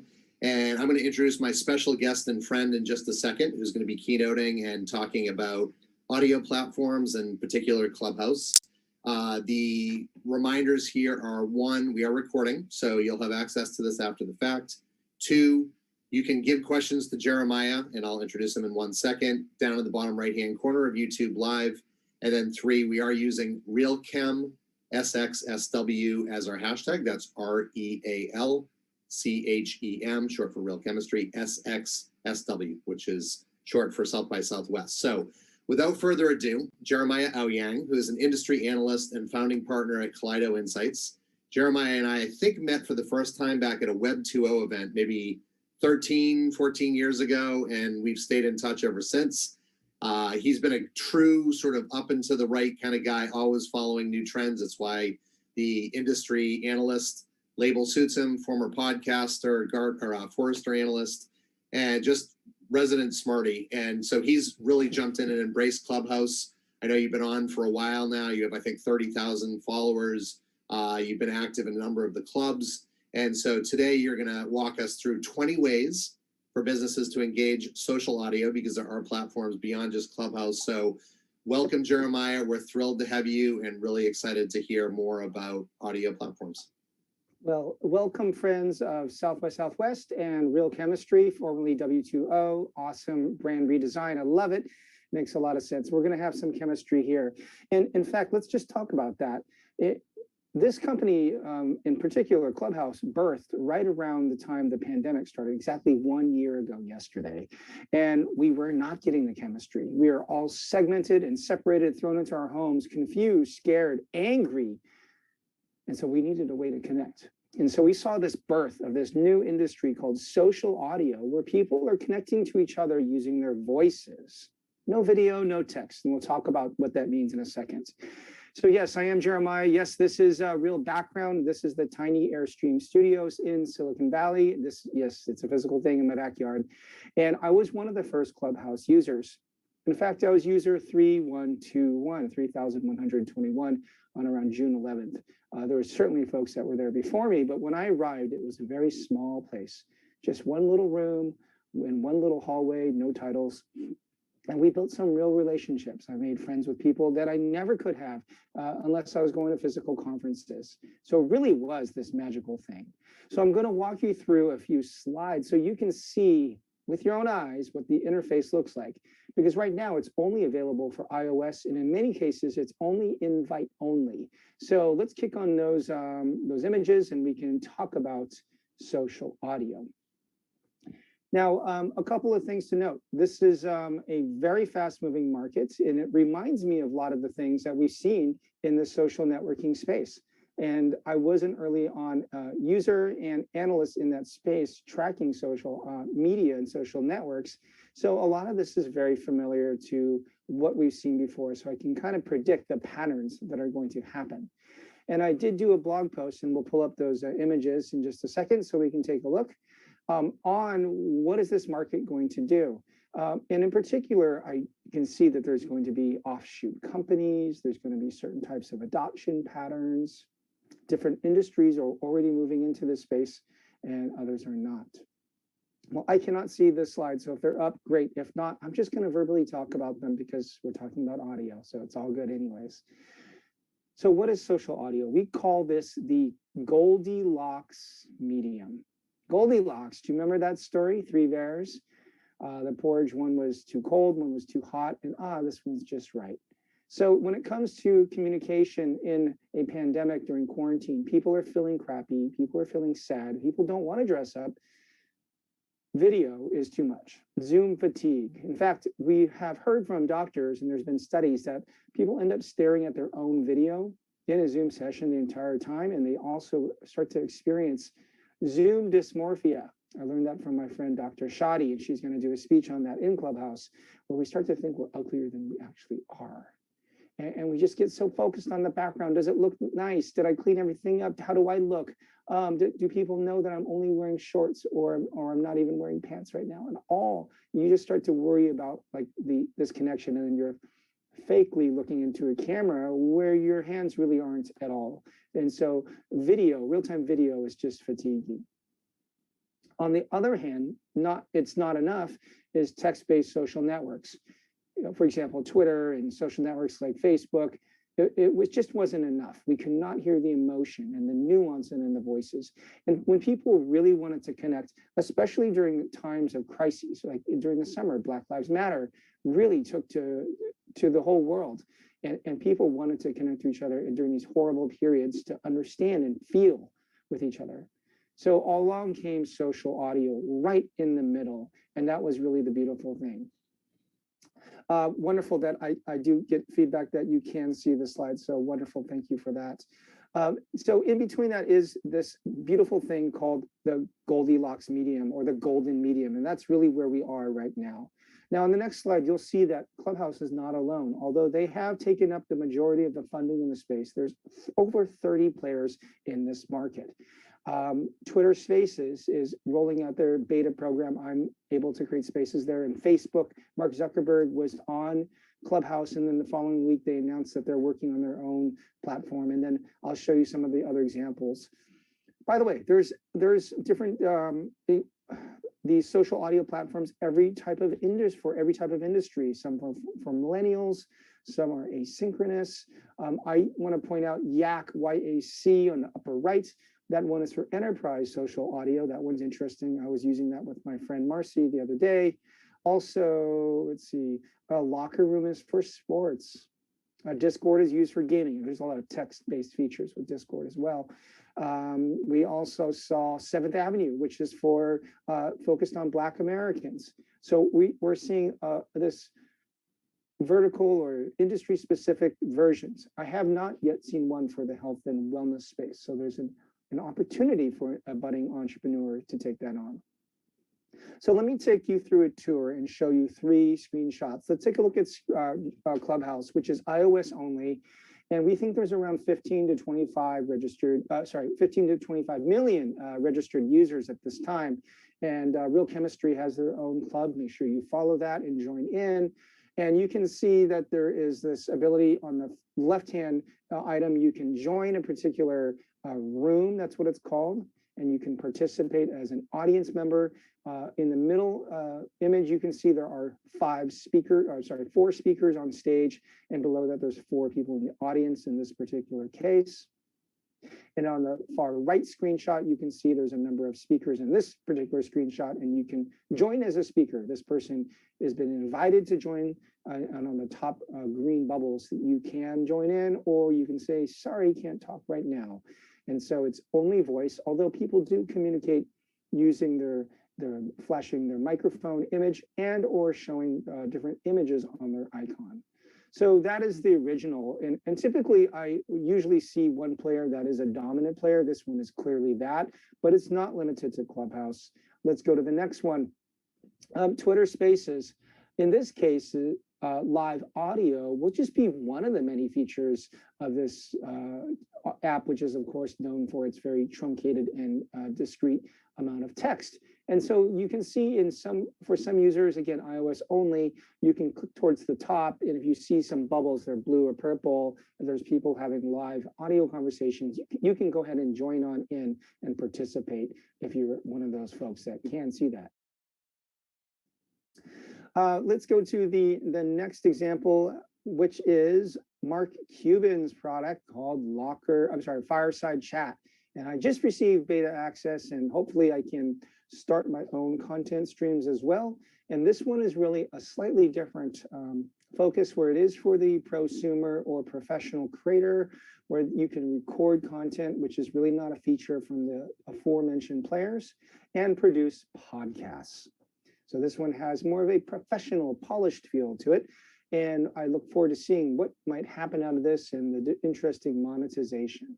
Now, in each of these 3 platforms that I showed you, they each have their own culture, their own terms, their own celebrities, their own influencers, their own drama, their own special features, and they're all different in those different ways. So that's a quick overview of those players. And of course, you can ask me questions as we open this up in about 10 minutes for Q&A. But let's talk about health and wellness, which is obviously the area that Aaron and his firm focus in on. And I wanted to bring some thoughts around the health and wellness when it comes to opportunities and risks. Now, here's a few things that are happening in these platforms. The users, the people, the community, they are sharing their personal ailments as well as their wins in health and wellness live. Right now, many people are saying, I'm feeling a little sick and under the weather because I just had my first Moderna shot or J&J shot for the vaccine. Or people are saying, I am depressed, and they talk about that as well. And so people are talking live about their health and wellness. And this might be happening in casual conversations or pre-planned and marketed rooms around similar topics. And that is an interesting thing to see. And each of these networks has different verification processes for who and what their names are, and they're all different. Each one is different. And in particular, some of them say you can only be 18 or up, but they're not really doing ID checks to figure out who is who. So you really don't know. And so some people are using pseudonyms. As you know, Twitter is filled with that. Point number 3, health and wellness advice is being given by peers. People are recommending to each other's recipes, fitness activities, meditation. People are running meditation sessions to teach each other. And people are, and there's been some vibrant discussions around vaccines and what to do to protect yourself against COVID from many individuals who are not healthcare professionals, many of them who are not even in the wellness space either. But everybody has a voice in these platforms, and they are sharing information, whether it's evidence-based or not. Also, point number 4, HCP and wellness professionals are indeed leading their own sessions. Those that are physicians, or they're claiming to be physicians. I don't really have a way to verify that from their profile unless I go and do some searches and find them on reputable websites to verify identity. As you know, in the internet, you could be talking to anybody. You just don't know. So make sure you always check. And they are leading conversations. Authors are doing this, wellness, quote, gurus, athletes. These conversations are vibrant and thriving. And it's like this an open discussion around health and wellness. And in some cases, and depending on the platform, the conversations could be recorded. In most of the platforms, usually they are not recorded, which encourages a natural, organic conversation. But in other locations, it is clearly evident that and it might say that in the title of the room, that it is indeed being recorded and or advertised as such. Let's share another example. Here are some actual clubs in Clubhouse, in particular, where we're seeing growth of social audio. And I brought together today 3 different versions. One is of MedTech. I'm not as familiar with this group, but they look really interesting. There are 63,000 fans in MedTech, and they are talking about, well, I think you can guess, medical technology. And they have an event calendar, and they're hosting fireside chats. And they're expecting for other folks to get involved. And at any given time, there's probably content with hundreds, if not thousands of people listening into the conversations in any of these clubs. The next club, founded by yours truly, is the Wellness Club.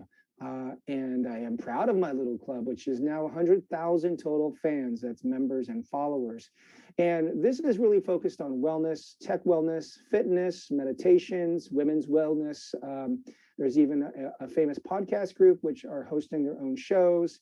We're not really pushing on the medical health side, but there's obviously a lot of overlap in the wellness industry. So you can imagine the content being similar.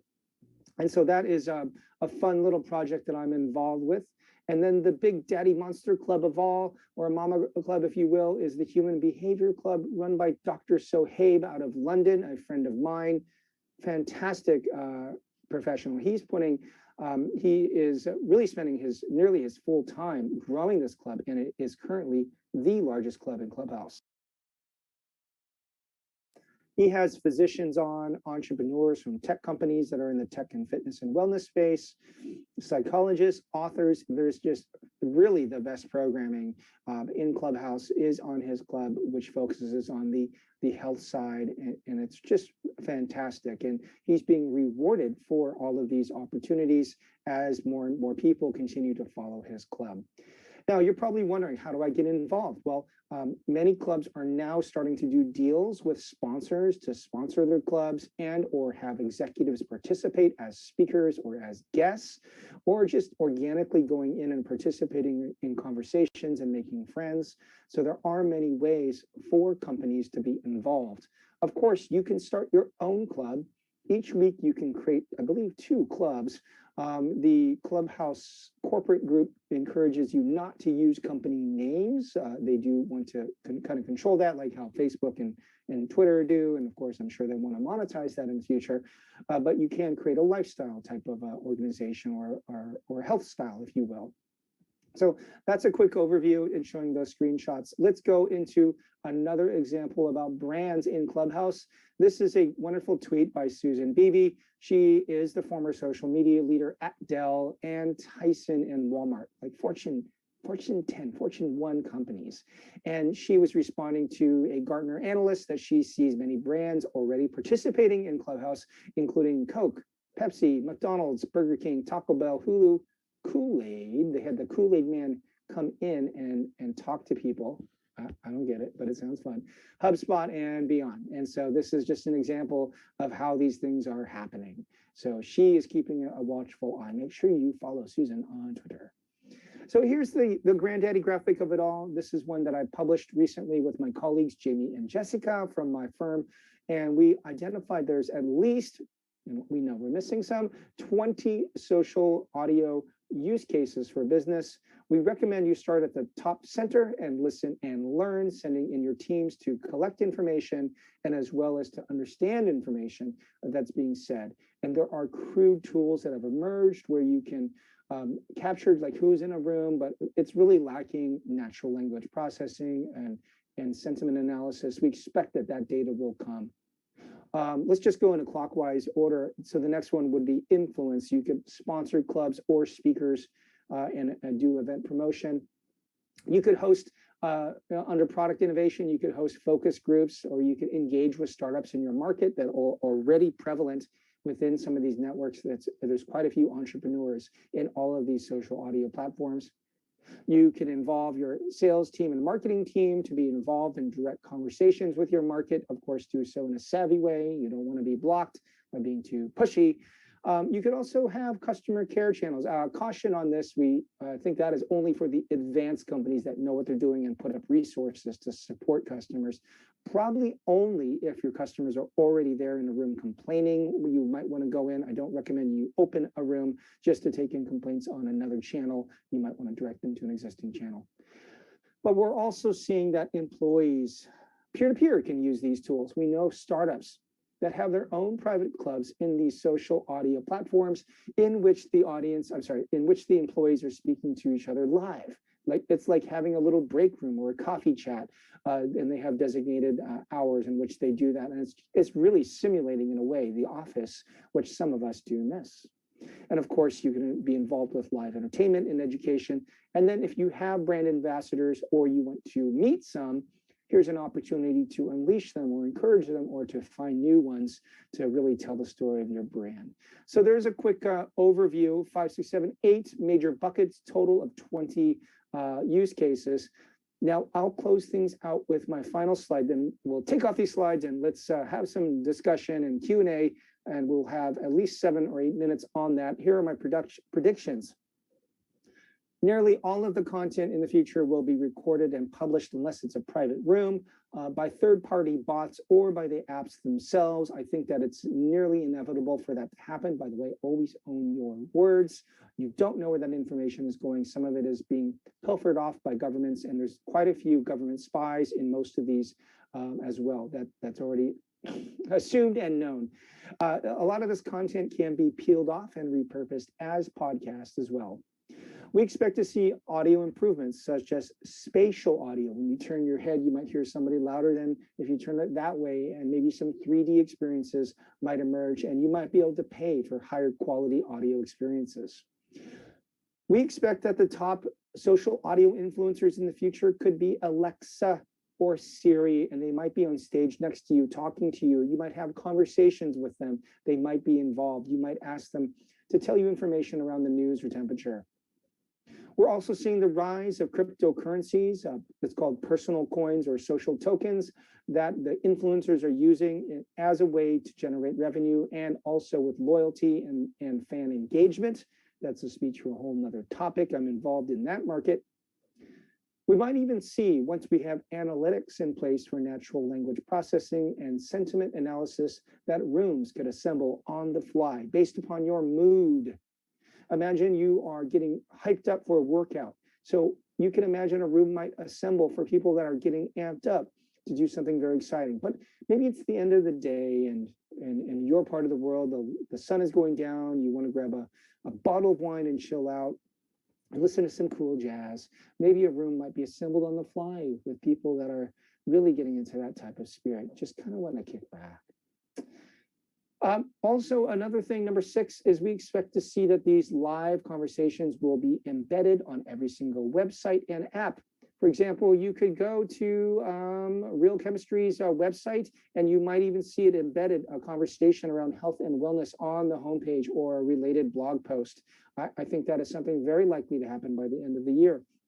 And you could read an article or a blog post and say, wow, this is fascinating. I want to learn around the latest wearable devices. And I just read this awesome article. And oh, check this out. My friends are actually talking about their Garmin or their Whoop. I want to join in. And then you can do that all from the Real Chemistry website. Number 7, as we emerge from quarantine and people go back to the real world in conferences, we will see a pullback, a reduction in use of social audio. Of course, this in many ways is a crutch or a replacement for our desire for human connection face to face. But by no means is this going away. This is actually rapidly increasing in adoption. And we've heard from many companies that many employees will continue to work from home, even post-pandemic. So social audio is here to stay for sure in the long run. And my last prediction is by the end of 2021, we will see 100 social audio startups and other large corporations moving in. This is just the start with 30. So that is my overview of this market. I hope that was enticing, interesting, insightful. Maybe you knew most of it, but I would love to come back in and get some questions. Aaron, I hope you come hang out with me. Well, I am here verbally. I am not on the video yet. Oh, here we go. They'll lock me out. So here I'm coming back. Hey. So I figured rather than you trying to read questions out of chat, why not be dynamic, right? And have a virtual Let's have a social experience. Exactly. So the first question is from Chase Warren. You can choose to punt on some of these because some of these do get a little bit into the medical side. Okay. So Chase is saying, curious what brands will need to do regarding adverse event reporting if they are listening, participating on Clubhouse, and they hear patients share their real stories. This is obviously something that, that was a drag on social networks early days, right? Thoughts on that? I don't think the rules change at all. I mean, if it's already happening on text-based social networks or video-based social networks, now it's happening on yet another channel. So whatever rules and processes and procedures that you are applying to those other channels and mediums, you have to do them here. So I think it's the same. Okay, that's helpful. I asked one, which I'm going to tee up, and then there are a couple others. Shell Holtz actually is one of the questions. My question, yeah, he who lives, by the way, I think like 15 or 20 miles down the road from me, so I need to say hello to him at some point. I'm going to guess this question is around employee communications. Well, let's see. He said, there's been a serious reduction in podcast listening during the pandemic due to the decline in commutes. Is it possible people will listen to Clubhouse in the car? So I think that's something I certainly have already done. You've probably done as well, but what are your thoughts on that? Yes. So anecdotally, I've heard from Clubhouse users that they have reduced their podcast consumption in exchange for this Goldilocks medium, which we talked about prior. And so, yes, but I think in many ways they integrate. So for example, my friend Mitch Joel is experimenting using his system to record his podcast live from Clubhouse. And then he pulls in live discussion and Q&A, which he didn't really used to do before. It was just a one-on-one guest. So in many ways, it's a hybrid experience. And it's possible that Shell and his amazing podcast for immediate release could continue to do that really polished type of content, but also have a live conversation where his fans can choose to participate in those conversations, live conversations. In fact, maybe they pay, maybe it's a subscription model where you generate money in order to participate as a premium member as well. So I think there's many ways to do that. Well, I love it. One of the questions that I was going to tee up based on a slide you showed earlier was there are all these platforms and you're talking about them proliferating even further. Yeah. I think we've settled into a lane of, Pinterest and Twitter and LinkedIn and Instagram, Snapchat, all sort of, TikTok, all kind of have their lane. I'm sure that there are flavors of the different audio podcasts, but just as an example, someone like you or a brand, if you have to balance the how much do I test versus how much do I invest in a platform, because I'm guessing you're not spending, 10 hours a week on 10 different platforms, right? You're probably spending most of your time on Clubhouse and testing out these others, but you don't know that you're going to be successful until you really give them a try. So what's the balancing act there? I think we're all in test and trial mode. And as some of these platforms emerge, they have better features or they're better suited for the niche audiences. Clubhouse is not one size fits all. There are other needs outside of Clubhouse. And this is why we see podcast versions or asynchronous versions or vertical or industry specific versions. So typically, as a rule of thumb, we tend to see around 3 different players on anybody's given phone of apps. Usually there's like the first player, sometimes there's the best or the largest player, and then usually there's the different player. And our mental capacity could be like 3 is enough, and I don't want to deal with more. So I think that's one thing that we might see to happen. And then we'll see segmentation happening. But in many ways, for example, let's just take Mark Cuban's Fireside app, which is a live conversation that records to a podcast. That content will be repurposed and republished on Spotify and iTunes and elsewhere. So in many ways, that information cascades beyond the initial platform. So it may not really even matter at all. And by the way, if you're a successful if you're a successful brand or communicator, it doesn't matter which platform you're on, because your message should be spreading organically throughout your customer and community base. No, and so I like that. And I also really like the idea of syndication. So I do a podcast, The What to Know, and I use Libsyn, which syndicates out to Spotify, Stitcher, and iTunes. And so it is helpful to have something like that. So I hadn't thought about that, but that definitely makes sense to me. So you can create once and repurpose many. And Mitch Joel has actually played his podcast on Clubhouse as a recording. It was very clear this was prior recorded, which was interesting. I don't know if that's the best use of that medium, but hey, he's an innovator. We're trialing it out. Well, you could do that and then carry the conversation over, right? So people listen, especially if you had a shorter podcast and then left it open for, 10 minutes afterward, you could have some interesting. That's a great way to do that. So I do want to ask you another question. We have about probably time for maybe one more after this. This comes from Bethany Whipperman. She says, how much misinformation should be allowed in the healthcare talk space?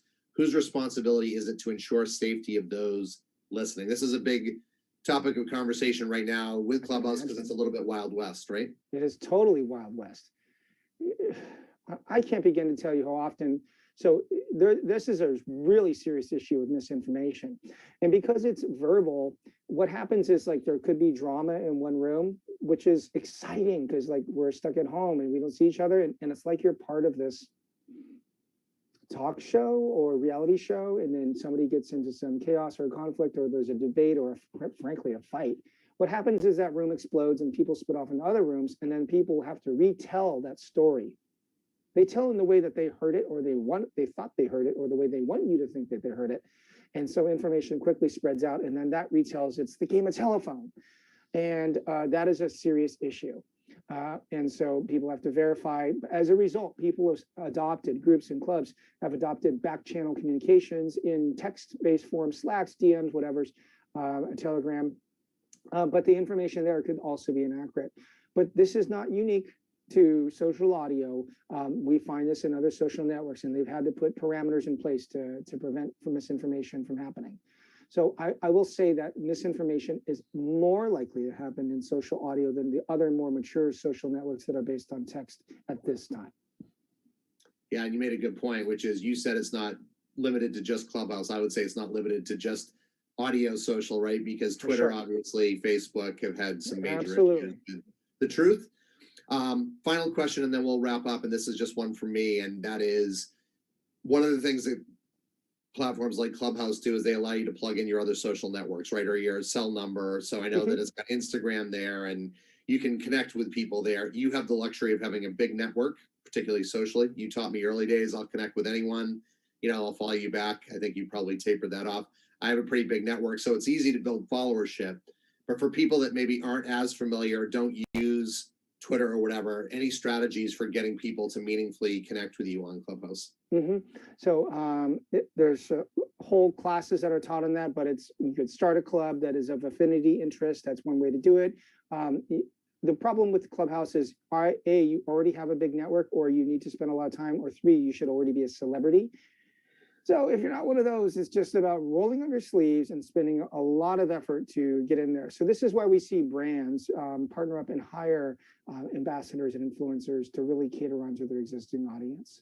So I don't see a great solution as of yet, but you can always point to your profile from other social networks. There are hyperlinks, and you can try to cross-pollinate your network into these social audio platforms. That's a great idea. So, and even consider places like your email address, right? So if you're emailing people, I know I put my LinkedIn down there in the podcast. That's a great idea. I've never done that. I will have to do that right after this call. There we go. So, yeah. Well, with that, Jeremiah, we'll wrap up. So folks, you're listening to Jeremiah Aoyang, who's an industry analyst and founding partner at Kaleido Insights. An amazing gentleman, super smart. I would strongly encourage you to check out his blog. Check out, Kaleido. Webstrategist.com, I believe, is still your. Yeah, that's right. I think you told me 15 or 12 years ago, just Google Jowyang, Jowyang, and people will find you because you've owned that search term, and you can find all of your content that way. You can find me multiple ways. I'm out there. Thank you for having me, and congratulations on all of this week. Well, thanks, Jeremiah. And with that, we'll let you go, and we will tee up our next session, which is part 2 of Culture Care, Addressing Disease, Stigma, and Bias Through Culture. And as I mentioned, this was originally the first part. The announcement was with Brian Speck, Group President, Real Chemistry, my boss, resident good guy. And he was speaking with Helene Ellison, who's the president of the Media Empathy Foundation. For the second part, they're going to be joined with 2 other guests, the CEO of Sidious Pharmaceuticals and the former president and now current producer of Lionsgate Films. So they're going to talk about this very important topic of addressing disease, stigma, and bias through culture, give you some examples. With that, Brian, I'm going to turn it over to you.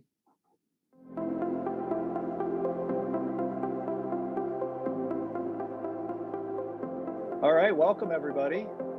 Welcome to our panel discussion today at the Real Chemistry Media Lounge at South by Southwest. Excited to be here at South by Southwest, albeit virtually. Missing out on Iron Cactus, Stubbs, and the famous Zombie March late night on 6th Street with all the bars, but it's good to be here nonetheless with this really esteemed panel. Real quick, I want to, before I introduce our panelists, I'm sure there's some questions at South by Southwest that who the heck is this Real Chemistry? Formerly known as W2O, we actually, it's exciting news last week, announced our evolution into Real Chemistry, really to become a more unified, what we call health innovation company, combining our historic sort of award-winning digital marketing businesses and creative communications, digital marketing with our clinical trial, health economics, and outcomes business, our value pricing, advisory expertise, all of that with our proprietary data and technology. So Real Chemistry is what was formerly known as W2O.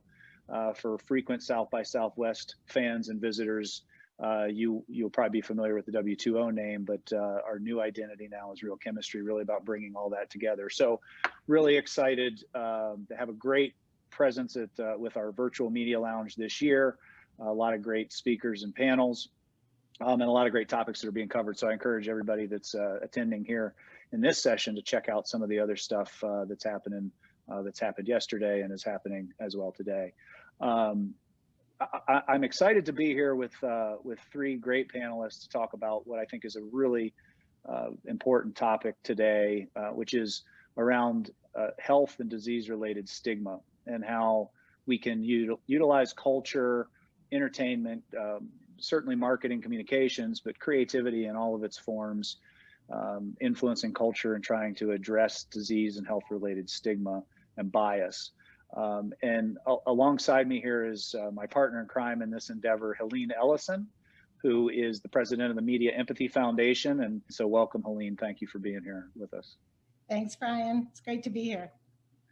I also want to introduce Mike Pasternak, who is a producer, former president of Lionsgate Motion Picture Production. I'm super excited to have Mike here with us. He either wrote or produced two of my favorite films of all time, Monsters Ball with Billy Bob Thornton, and also Meatballs 3, which he wrote in 1986. I believe that was his writing opus of his career. But thank you for being here, Mike, to speak to the culture and entertainment aspects of this. I've been trying to get Meatballs 3 off the internet for years, and something my mother told me that it never goes away when you write something. She was right, you know.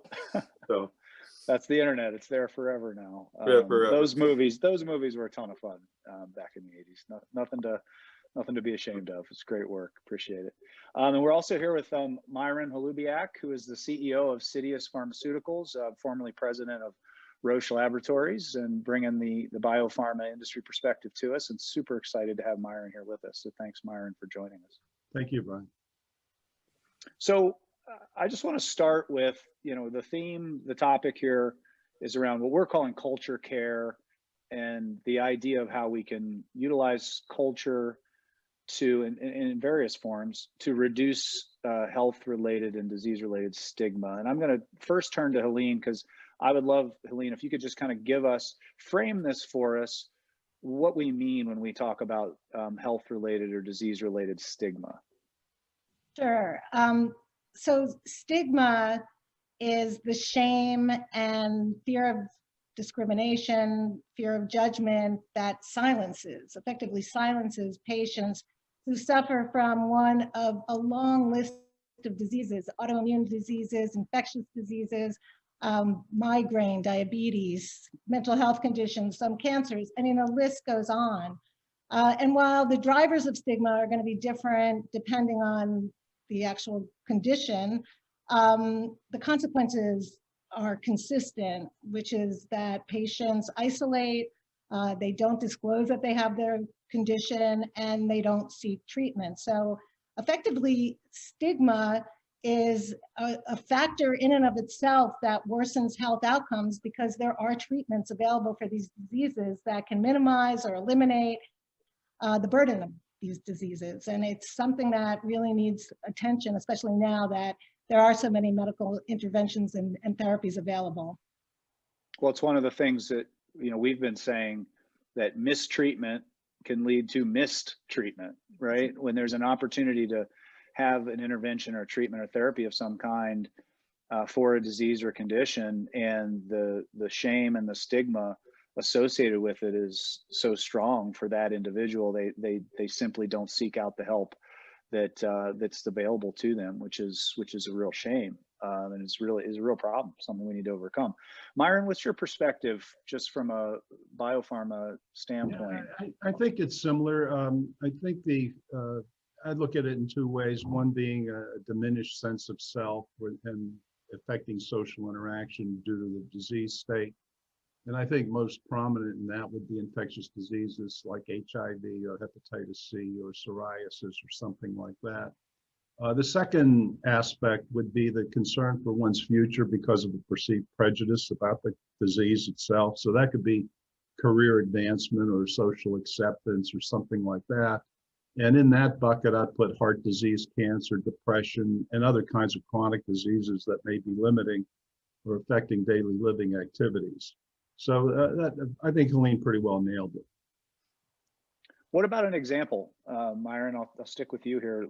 What if we think historically? I mean, I can certainly think of examples, cancer related, things like that over time have where the stigma has reduced, it's been sort of reframed. But what's an example from your standpoint that you think? I have a couple. One would be breast cancer. It's had major advocacy going in back to the first National Breast Cancer Awareness Month back in the mid '80s, when Betty Ford more or less led that charge, and Susan Ford Vance was the spokesperson who was calling for early detection and breast self-examination and things like that.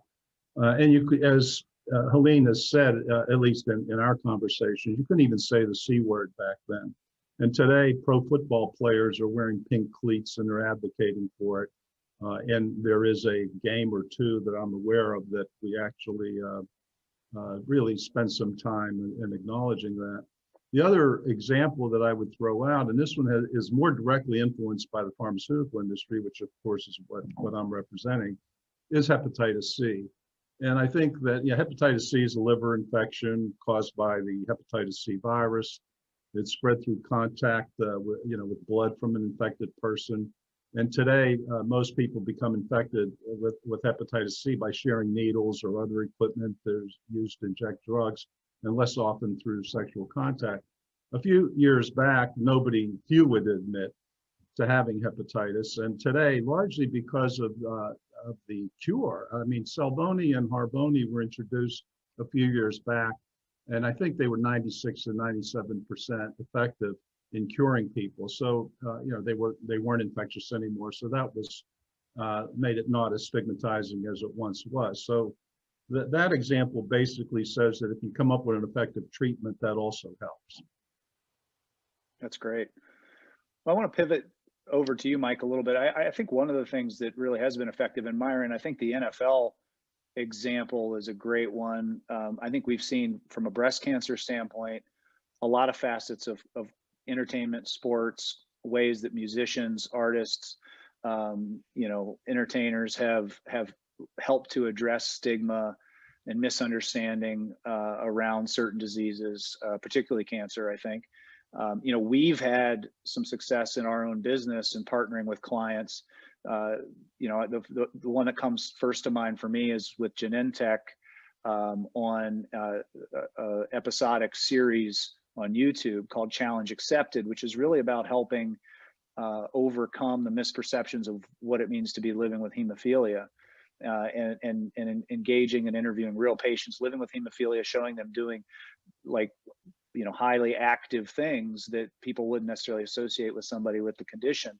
So I'm curious, it seems to me, another great example, Novo Nordisk's type 2 diabetes campaign was sort of embedded in Blackish in the 2018 season finale. And it was a brilliant moment where Anthony Anderson on the show was able to discuss being someone living with type 2 diabetes and what that means and what the assumptions are that people make about someone with type 2 diabetes and overcoming that. It was like, again, I think there's something really rich and powerful, not just to having like a celebrity influencer or spokesperson, but to be in the fiber of culture and entertainment, or the NFL, as you said, Myron.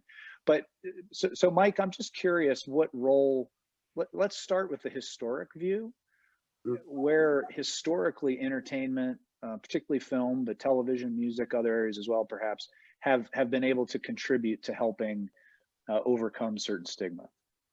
Well, I think you have to start really with the evolution of that very briefly. How often the film industry has gotten it wrong, starting in 1927 with the first talkie film had Al Jolson wearing blackface.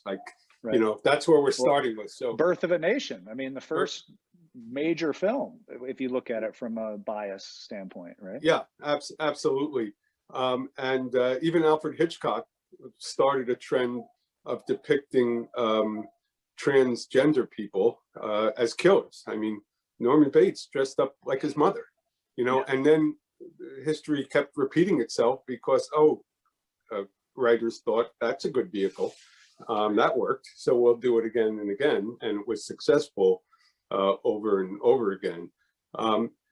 but I think, you know, we began to understand a little bit more the responsibility you have when you declare that someone, just because they show symptoms of being of schizophrenia or other issues, that suddenly they're just killers because of that. I mean, even Leatherface, in one of the Chainsaw Massacres, was putting on women's makeup, lipstick, and wearing pearls. And of course, that naturally makes him someone who'd want to slice up people and wear their skin on his face.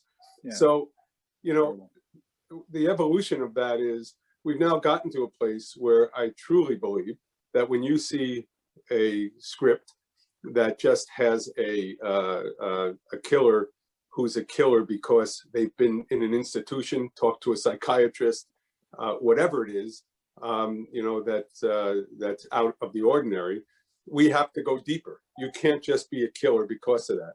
And, you know, one of the things that we have discovered is when you create nuance in a character, when you understand the setting, and you also get the perspective that, for example, someone with who has a mental illness is probably less likely to kill than be the victim of violence.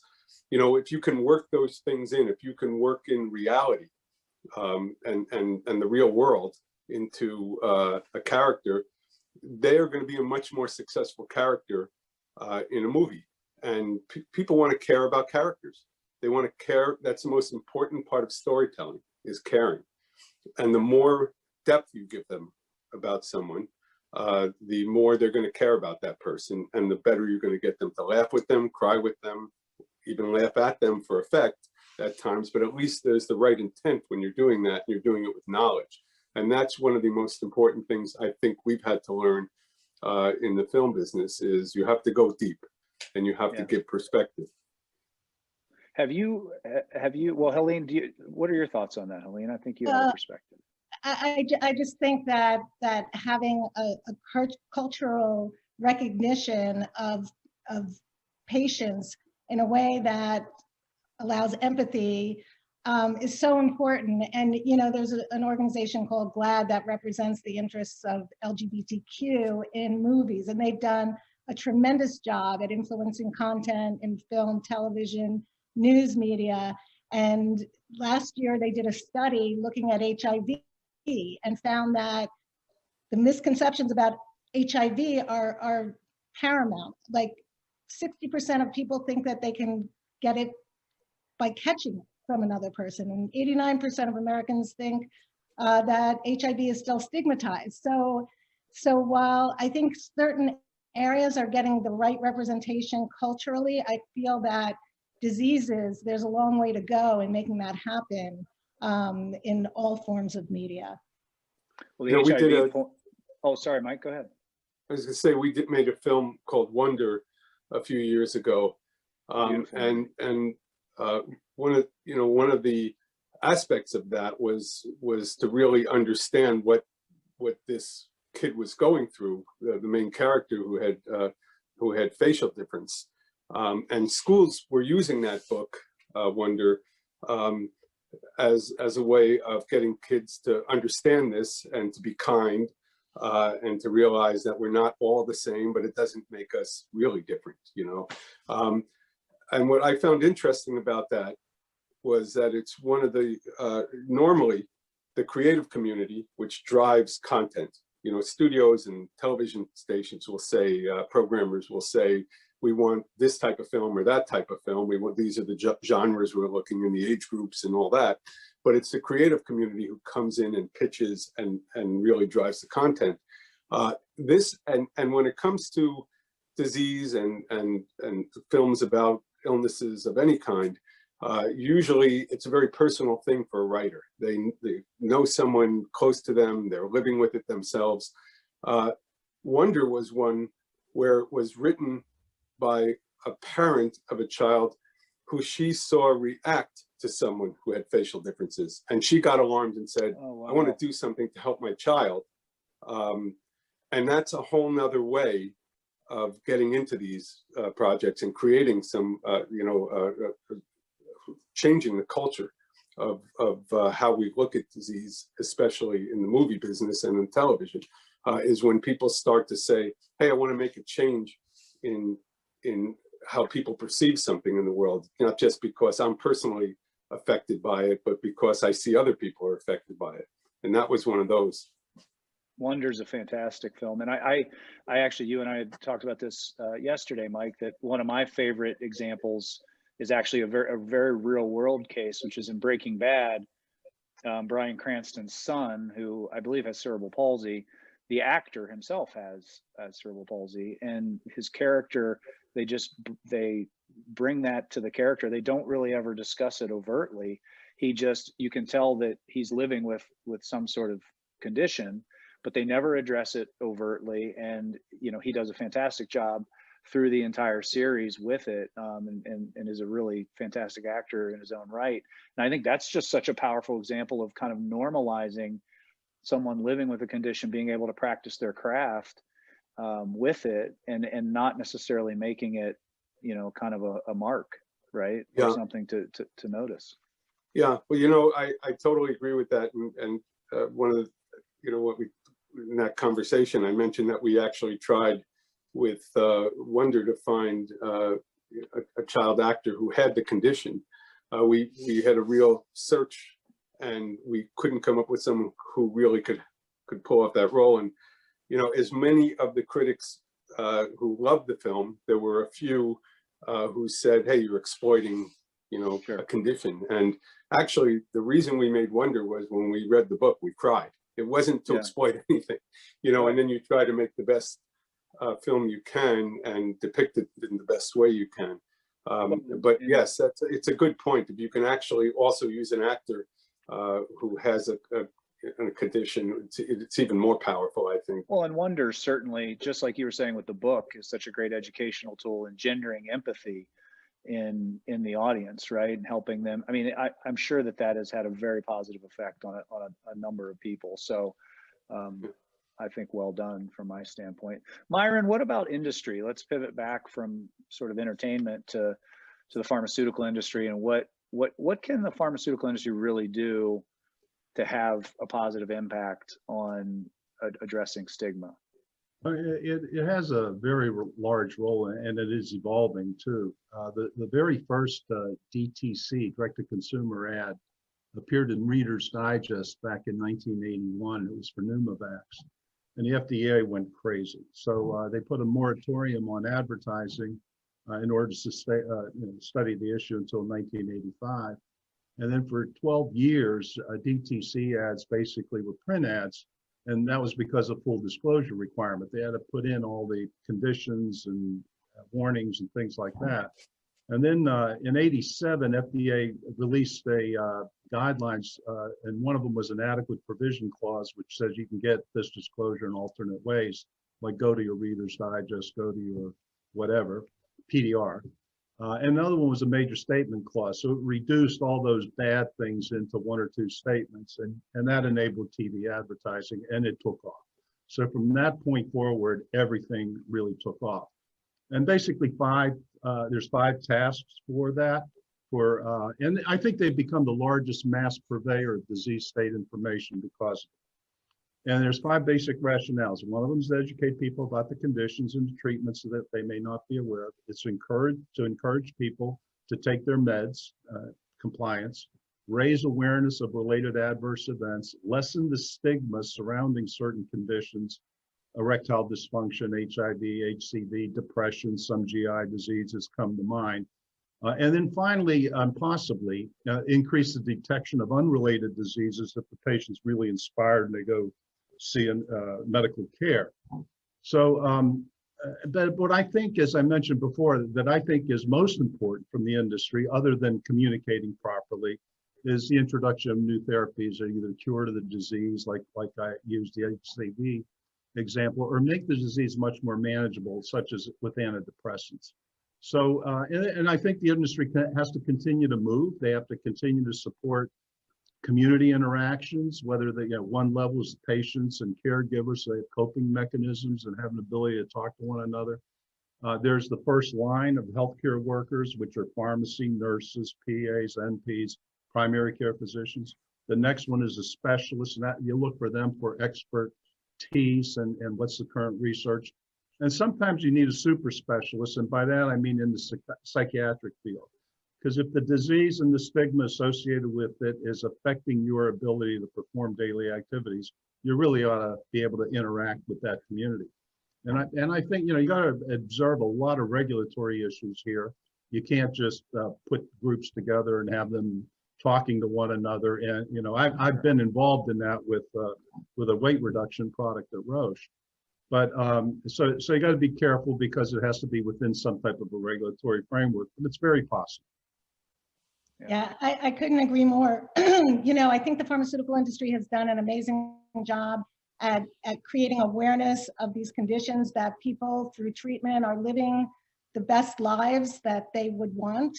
I do think one area that could really make a difference would be the real stories of patients, authenticity in the way patients describe what stigma means to them and how they overcame it and how they pulled themselves out of isolation. And I don't think those stories are going to be all the same, but I think to Myron's point, the fact that stigma is a factor that worsens patient outcomes across so many diseases, means that patients might be able to help themselves, help each other in ways that don't call upon the disease itself as the defining moment for their stigma.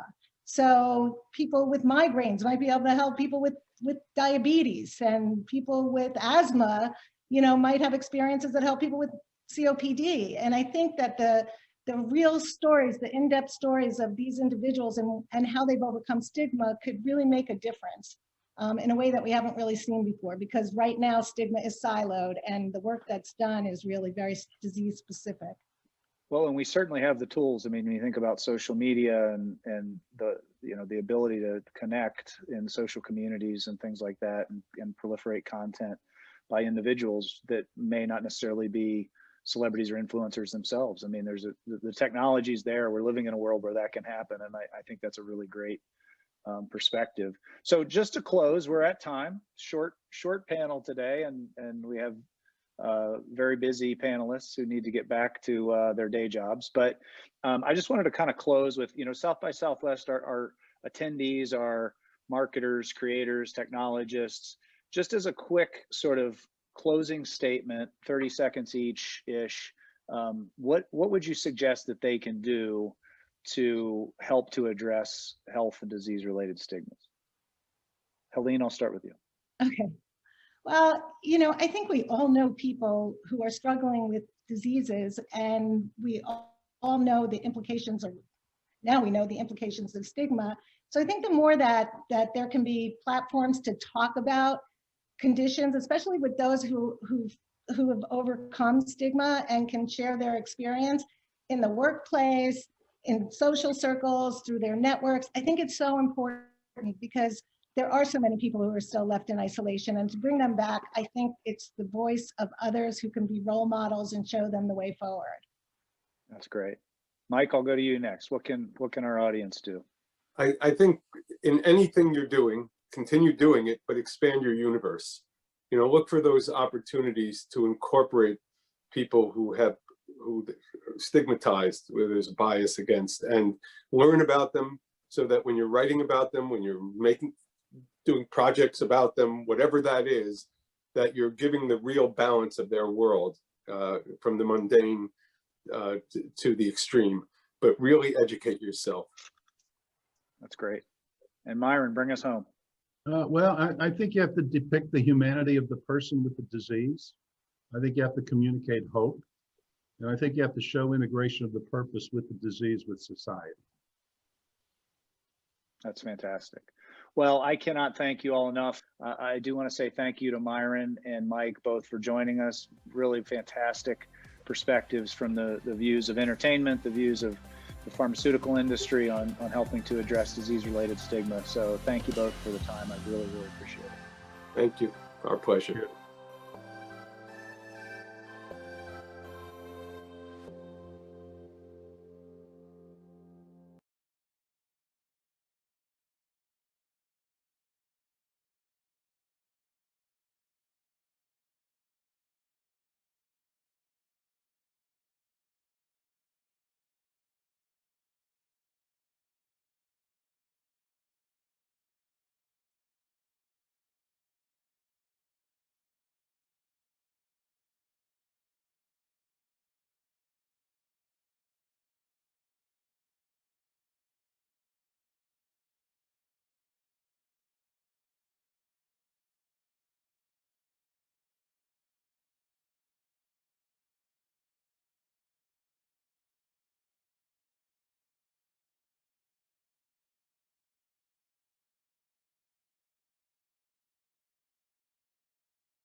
So great session, Brian, Helene, Myron, and Mike. Lots of good anecdotes and examples there. Thank you for sharing that with us. That brings us to our final session of the day. So from the penultimate to, I guess, the ultimate, and it couldn't be done with a better crew here. We are talking about how healthcare communications is creating confidence in chaos. So beautiful alliteration. Penultimate, near and dear to my heart. Alliteration, near and dear to my heart. The three of you, near and dear to my heart. So a great way to wrap things up today. I'm just going to introduce Becky Graby. Becky is the Senior Director of Communication Strategy at our lovely partner, Dynamic Signal. She's going to be speaking with two amazing individuals, and Ellen and Wendy. I'll let you do the rest of the lifting. Looking forward to listening to this, and I will come back and wrap it up at the end. Awesome. Thanks, Aaron, and thanks to everybody at Real Chemistry. You've just been a fantastic partner throughout this South by Southwest event. I am super excited to have these two powerhouses with me this afternoon to talk about some of the work that we've been doing in employee communications around all kinds of sensitive things like social injustices and vaccine development and all the things that go along with that. So with me today, I have Ellen Gerstein. She's Senior Director, Content Strategy and Engagement and Corporate Affairs at Pfizer, and Wendy Carhart, who's Global Head of Employee Engagement and Corporate Communications at Real Chemistry. Thank you all for joining me. I can't wait for this conversation. So just kind of diving in here, keeping our workforces, keeping our employees informed, about knowing that there's some of the most powerful voices in this time about what we're doing within our organizations has, that's been a driving force of what both of you do, what both of you have been about for a really long time. But certainly we've had the chance to lean into that this year. So, just kind of give us the lay of the land. Can you talk a little bit about the important and critical role that connecting with our employees has been during this time? Ellen, I'll start with you. Sure. Thank you, Becky. Thank you, Wendy. And thank you, everybody from Real Chemistry for having us here. And thank you, Aaron. I'm not sure if you're aware, but my favorite word in the English language is penultimate. And when people use it correctly, it makes me happier than anything in the world. So there's that. For us at Pfizer, employee engagement took on a new meaning this past year. With everything that was going on in terms of our response to COVID-19 and the global pandemic, we as a company had an immense sense of pride, and employees wanted to be a part of that. Whether they were working on the front lines, manufacturing our vaccine, or working in communications like I am, or in one of our other divisions, everybody wanted to play a part in talking about what was going on, knowing that the reputation of pharma has often been not great. I joined Pfizer 4 years ago, and I remember seeing articles that said pharma worse than big tobacco. And that's something that we've always taken to heart. And seeing that the American public and the global public look to us for a solution to this crisis and a way out of it. And our reputation received a boost. A lot of it was because our employees were out there talking about the work that was being done and sharing how we were getting involved and the pride that we had in what was going on. And, our colleagues that were doing the work and helping to bring an end to this crisis. Absolutely. I mean, they're the ones that are closest to it. So they're the ones probably that are suddenly now becoming the experts, right? They're the people that people are asking neighbors and family members. So making sure that they're well informed about what is happening and what isn't happening. All of that's super critical. I mean, how about you, Wendy? I know both within Real Chemistry and that big family, but also you all work with a lot of healthcare and healthcare related clients. So talk to us about how important the employee communication strategy has been in your world. I mean, COVID has changed so much for all of us forever, I think, and employee communications is probably a great example of a discipline that many companies didn't take really seriously, I think, before 2020. And it has been growing over time, but I think this last year has shown everyone that it really is a strategic business function of every company. One of the things we say a lot at Real Chemistry is that communications is leadership. And I think we saw that in 2020 and this year more than ever before. So for me, as a practitioner, it's an incredibly exciting time to be part of this movement. And really being able to think about how do you harness the voices of all of your associates and employees, for many organizations across the world, and have them rally behind something that is meaningful. Having worked in healthcare for a while now, as Ellen said, it is a really incredible and powerful time. And I'm looking forward to seeing how all of these organizations take what we've learned and the impact that we've had this year and keep it going. So I think there's a real need to keep the focus here, to continue to tell our story really transparently and proactively, so that we can keep those reputation gains that we've seen this last year and grow them over time. It's a great, healthcare's never been more important than it is today. And Exactly. It can't be understated. So Right. it's just an incredibly exciting time for all No, of us.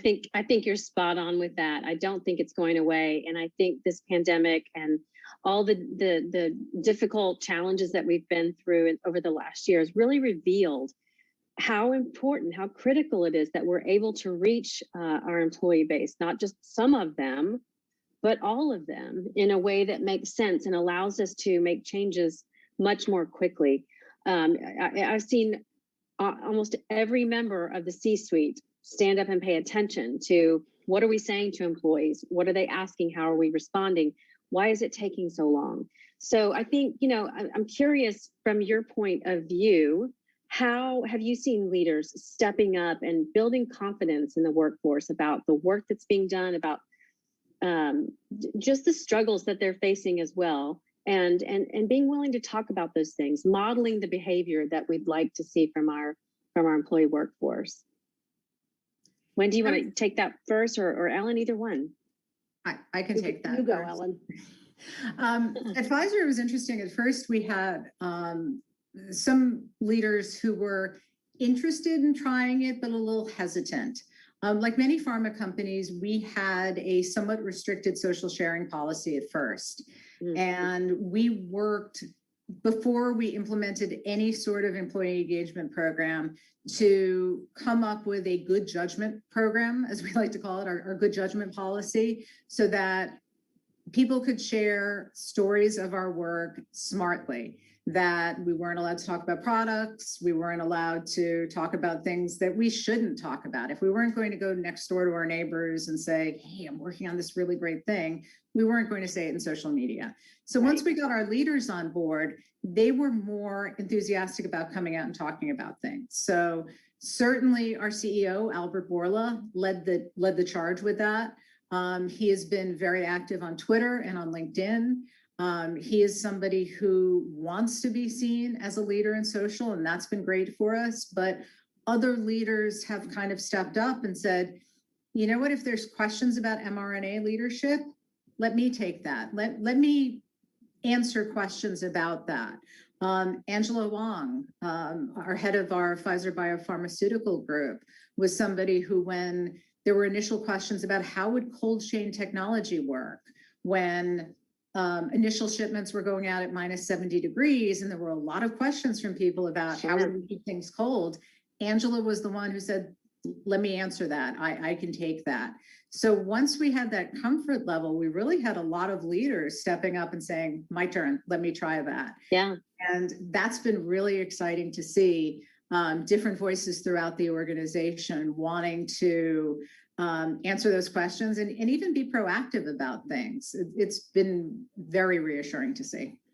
Yeah, for me, that answers two obstacles that we hear a lot in the work that we do with Dynamic Signal, and I'm more on the content and the strategy, program strategy side. But we hear a lot that, number one, executives don't have time to be involved at this level, either with employees or out in social. it always makes me beg the question, what could possibly be more important than having that share of voice, especially around these super important topics, but also letting employees hear directly from them. But then I also hear frequently, especially in regulated industries, that there's so much risk, right? But I know your organizations, both of your organizations, take almost a completely opposite approach to that. Even your legal teams take a completely different approach to that. So I'm curious how you would advise someone who is thinking about this or trying to make that connection with their executives about the importance of their voice internally and externally, what you might say to that. And Wendy, I'll start with you, but I'd love to hear both of your insights on this one. Sure. One of the things that I think was really interesting and is still playing out every day right now around the coronavirus is the need for trusted voices in many different communities and in many different places. So what we know is that while the CEO's voice certainly matters, it's the complement to that voice that really has influence in a variety of different areas. And so, as Ellen mentioned, getting lots of different leaders and people within an organization comfortable with sharing and being more transparent is really important, because those voices all matter today, depending on the different communities that they're reaching. The other thing that I find really interesting is what I like to call flexibility within a framework. So I think one of the things that's great is when you have the systems and tools in place to let people be transparent, but you do it with a standard and a set of guidelines so that people can feel really comfortable about what they're sharing and that it is the right information. So that's something that I think we'll see more and more of over time, is the use of data and technology to help manage this issue, because it just makes it so much simpler and easier for people if you can take some of that risk out of the equation. Totally agree. That's a really great point. Yeah. Ellen, how about you? Everything that Wendy said, and building trust. I'll emphasize that letting people know that you're not there to be the rogue tweeter, if you will, that you are coming at this smartly, that you have good judgment, that you're not trying to push the envelope for the sake of pushing the envelope. As I was trying to explain to somebody in my household once, that if we made a misstep, we could make a very big misstep and put things in jeopardy for our products. And that was not something that we ever wanted to do. So our goal was always to do things in a way that was, staying within the guardrails and being brand safe. So if it meant that we missed an opportunity, we missed an opportunity, but we wanted to try to take things to a different level.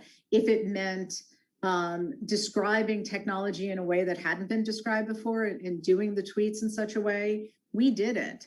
And we did it hand in hand with legal. So they understood what we were doing and why we were doing it, and they were comfortable with it. If it was something that, they were a little antsy about, they either got comfortable with it or we didn't do it. Yeah. And that made a big difference in making sure there was that comfort level throughout the organization. Yeah, and I would say not just with legal, but that also makes those advocates, those employee advocates, also feel comfortable that if this content is curated for me to share and weigh in on, I don't have to wonder if this is the right thing or not to talk about, right? I mean, I think it kind of gives them some gutter guards as well. I want to jump into too. I mean, obviously, development work around the vaccine and the way people are viewing the vaccine and whether or not to take it, and all the questions around that becomes a really sensitive topic. But there have been lots of challenging topics this year. But I noticed that in following some of the executives and you all on social, that you all have not shied away from that. And I think we're just in a time now when employees, customers, the community, everybody wants to know where a brand stands. Why do you think that's become so important in such quick fashion? I mean, we know from so many surveys that trust in government, that trust in media has been falling for decades, frankly. Mm-hmm. And so, you know, employers and businesses are sort of the last standing institution, frankly, particularly here in the US, that has some trust. And so I think what you're seeing is just the, you know, the real-time nature of that. I think many of us are looking to our employers for information on things that we never did in the past, right? We're looking to them for information on healthcare topics. We're seeing companies hire chief medical officers so that they can inform their people and their employees on different virus-related topics and health-related topics. So it's just a really interesting time. But I think you know, one of the things that is a takeaway for me is that businesses can no longer be shy about where they stand on different issues. The expectations from their employees and the outside world and all the stakeholders are just increasing in terms of taking a stand and then following it up with action. So we're seeing that taking a stand isn't enough anymore. You actually have to follow that up and report on your progress over time and really move the needle. Absolutely. There's no room. I'm sorry, I'm going to Go ahead, Ellen. that and say we get letters through our dynamic signal platform. Our employees can write notes to us, and they let us know in no uncertain terms that we need to take stands. And from the beginning of the pandemic, and frankly, we launched our employee engagement program in March of 2020 at the end of the month, like we had planned it, which we did not plan it. I wouldn't have planned that. I've heard you say we didn't intend to launch an employee advocacy program in the middle of a pandemic, but that's the way the world works. And I know it was March because I was sitting at that point in my bedroom instead of this point, because I've tried to move around for a little bit of variety. But at that point, people were getting used to it. But very quickly, we started to get notes from people saying, I think we should do this. Our employees were never shy and quiet. They let us know in no uncertain terms that we need to speak up about this. And so is saying this. And employees need to be empowered to counteract this message that's coming from here. And it drove us very quickly to make sure that we had content in our platform that they could share. As an example, anytime that we had an announcement, I think the first announcement that was impacted was when we announced that we had a partnership with BioNTech to do the vaccine. Instead of just, having the press release and saying, okay, here's the tweet, we wrote a series of tweets that described what mRNA technology was, because we knew that our colleagues would want to be able to share that. And it was a series of about 5 tweets. And we also did a video. There were some other things that went along with it. And we decided that it would go in social first, and then an hour later, we would put it in the employee sharing program.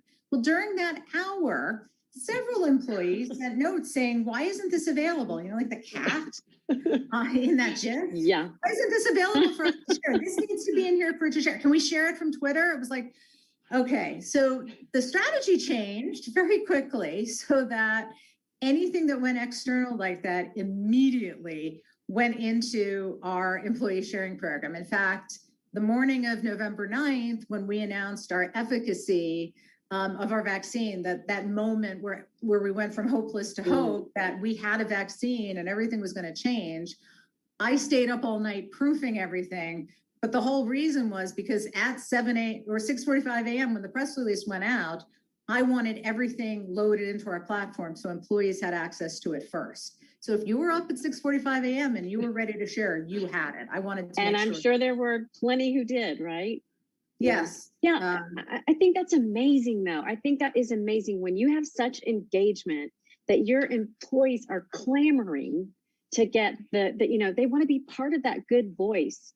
They want to be part of the solution, the hope, the inspiration. I mean, that is an amazing, I know, right? That is an amazing place to be. And so if our role is just to kind of think, all right, how do we empower that? How do we scale that? That is the kind of problems, I think any of us would love to solve. But I know you've done some really cool things too around the the hashtag science will win and Pfizer proud. So it's a lot of that is just so built around, this is a whole group of people coming together to make this happen and want to be a part of it. But even with the science will win, I've noticed even some of others in your ecosphere are using this, not just Pfizer employees. So why do you think that's why is that really resonating with everyone? It's a rallying cry, and I think it goes back to the apolitical nature of let's go back to the science. Let's let the science lead us. And the whole idea of science will win is very empowering, and certainly our employees got it. The commercial that we put out and ran on our social channels was at a moment when we couldn't film, we had to use stock footage, and it was, people were scared. It was a different time, and it resonated. I mean, that piece of video got tremendous reach, and it carried through. I mean, we have so many colleagues who are taking selfies now as they get their vaccine, wearing the Science Will Win masks. Love it. Love it. There. And wanting to set that good example. It is. It just says that we're going to get through this, and it's because of science. It's not because a Republican led us, a Democrat led us. It has nothing to do with politics. It's because we followed the science. And to that point, Wendy, when you think about some of the clients that you've been working with and with the work that you've done within Real Chemistry, how do you cut through, okay, this is not important, this is not important, this is our purpose, this is what's important? How are you designing your internal comms strategy in a way that you feel really drives at the heart of that? How do you keep yourself, right within that swim lane?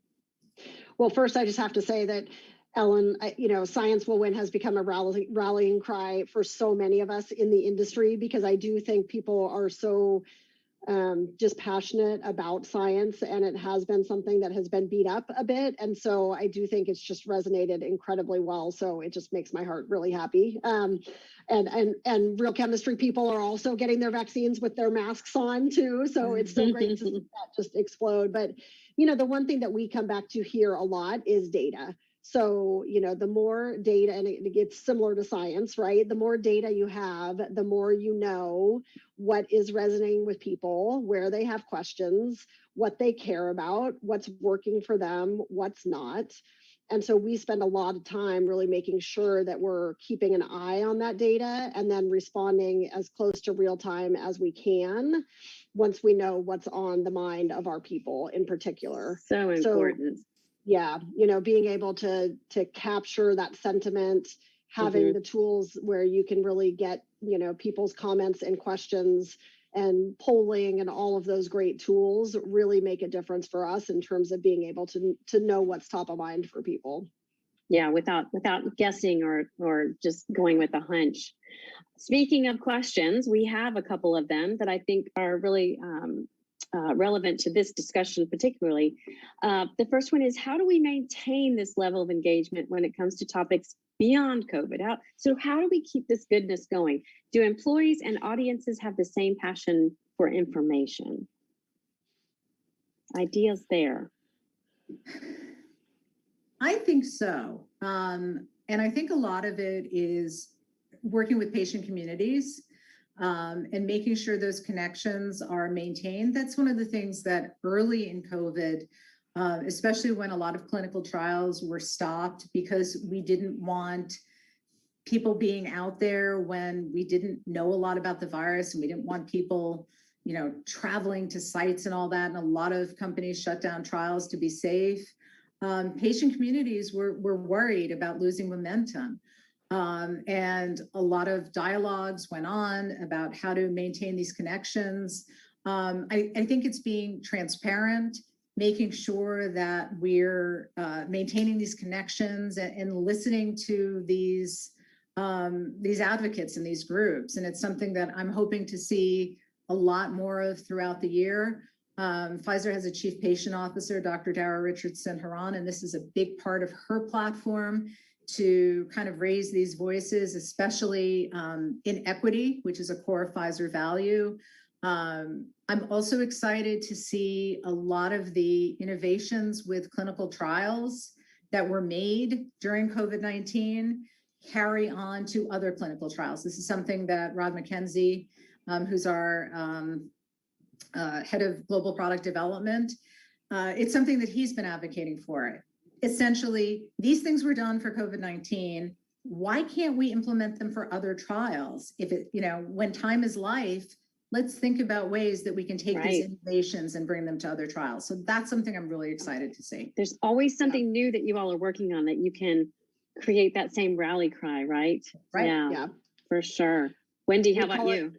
I was just going to say, we call it the Uberization of healthcare, right? So you're seeing, more and more people caring about their health, wanting it to, be tech enabled, to be as consumer friendly as everything else is in the rest of their lives. And so I think that is a huge pathway forward for all of us, is to think about from the patient perspective, from the consumer perspective, and really start to, treat patients more like consumers of health and wellness and health care than we have in the past. And I think that's another one of those really positive outcomes of of this time that we'll see live on, whether it be telehealth or wearables and all of these things, clinical trial development, as Ellen mentioned. All of those things I think are going to have a really positive benefit for health outcomes over time. Oh my gosh, yes, that's powerful. I mean, we spun them up quickly, but they've been in the works for years in many cases. So the idea that they could stick and we can build on them is just phenomenal. All right, one other question before we finish out here. Most successful employee communications you've seen from your own companies or others in 2020 or previously? I know you all have been doing some spectacular things, but what have you seen that you think is really, really good in employee communications? Gosh, coming after the year we've had, it's really hard to pick one.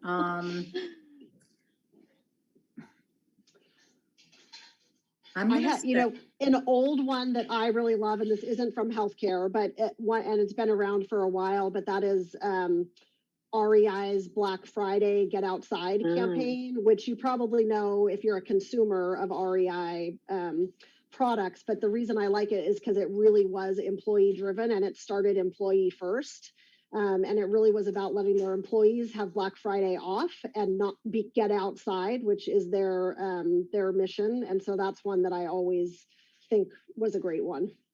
Wendy, that is awesome. It encapsulates everything about who they are, and they were one of the first to do it. There have been a few others now, but when you're the first and it's something big and powerful like that, wow, it has such impact.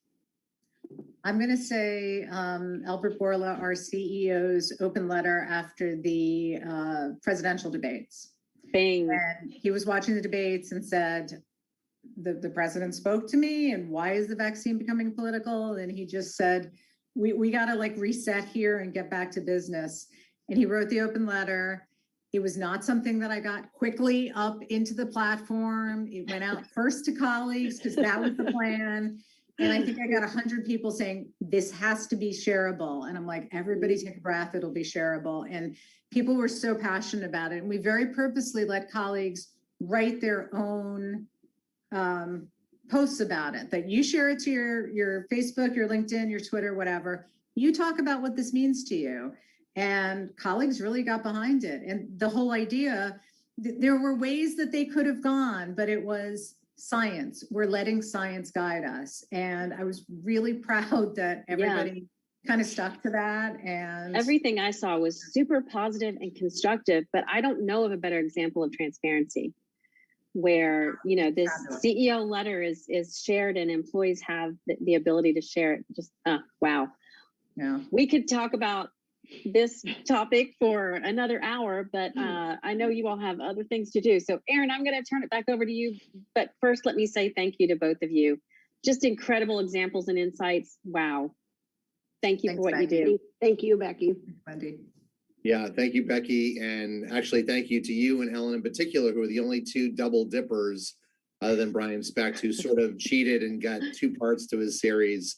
And thank you to Wendy, who is a phenomenal partner of mine and all things that we do at Real Chemistry, was the real sort of oomph behind the brand launch. So that was great. And thank you all for just an amazing, session culminating all of the great work that we've done over the last couple days. And even if you weren't the penultimate session, Ellen, I mentioned this in the chat, but you knew I loved you already, and I love you even more. That's a favorite word. We were ultimate. It means last. It is. Yes, exactly. We were joking that a colleague called up. Both of our colleagues. Both of us had one. Anyway, with that as the apropos word, first of all, we'll see everyone in Austin next year for barbecue. I will let the three of you go. I'm going to do some closing remarks, and then we're going to let everybody go. So what an amazing 2 days, and what an amazing set of speakers. It's, I won't even start to try to decide what was the best, because there were so many good sessions for so many reasons, talking about innovations in healthcare, highlighting inequities in healthcare, talking about new causes, talking about vaccine confidence and the ways to do it. So I'll start by thanking all of the panelists. I'll start by thanking all of you that tuned in off and on for the last couple of days.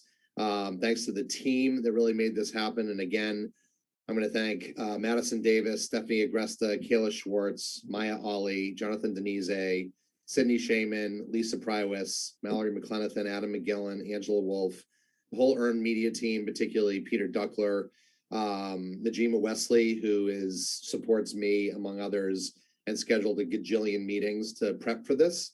Grace Lena Ignacio on the team, who has also helped with a lot of the web and blog assets. And then finally, Jim Weiss, our CEO, Jennifer Gottlieb, our global president, and Richard Neve, who's our CFO, for believing and trusting in South by Southwest every year and investing in it so that we can have all of this great content. All of this will be available over the next few days, probably early part of next week. And we'll have a recap. We'll have all of the videos edited. I think you can access some of them in long form on the YouTube channel. I might be lying on that, but you can also see the replay of Lolo from last night, who had some amazing music. I will say one last thing, and that is, before we sign off, the quote of the whole 2 days was Dr. Reed Tuckson this morning, where he was talking about vaccine confidence, and he said, "Do you want to get your lives back? Get the vaccine." And I think that was such a powerful moment and such a powerful directive among many very powerful quotes. So thank you all. If you're doing South by Southwest tomorrow, great. We have one more panel, but otherwise, hopefully you enjoyed this content. Be well. Thank you for listening in, and we will see you next year, as I mentioned, in Austin live. Oh, thank you, UPG, too. Amazing job on the video. I think I forgot to thank them yesterday. They were a godsend. So with that, I really am done now.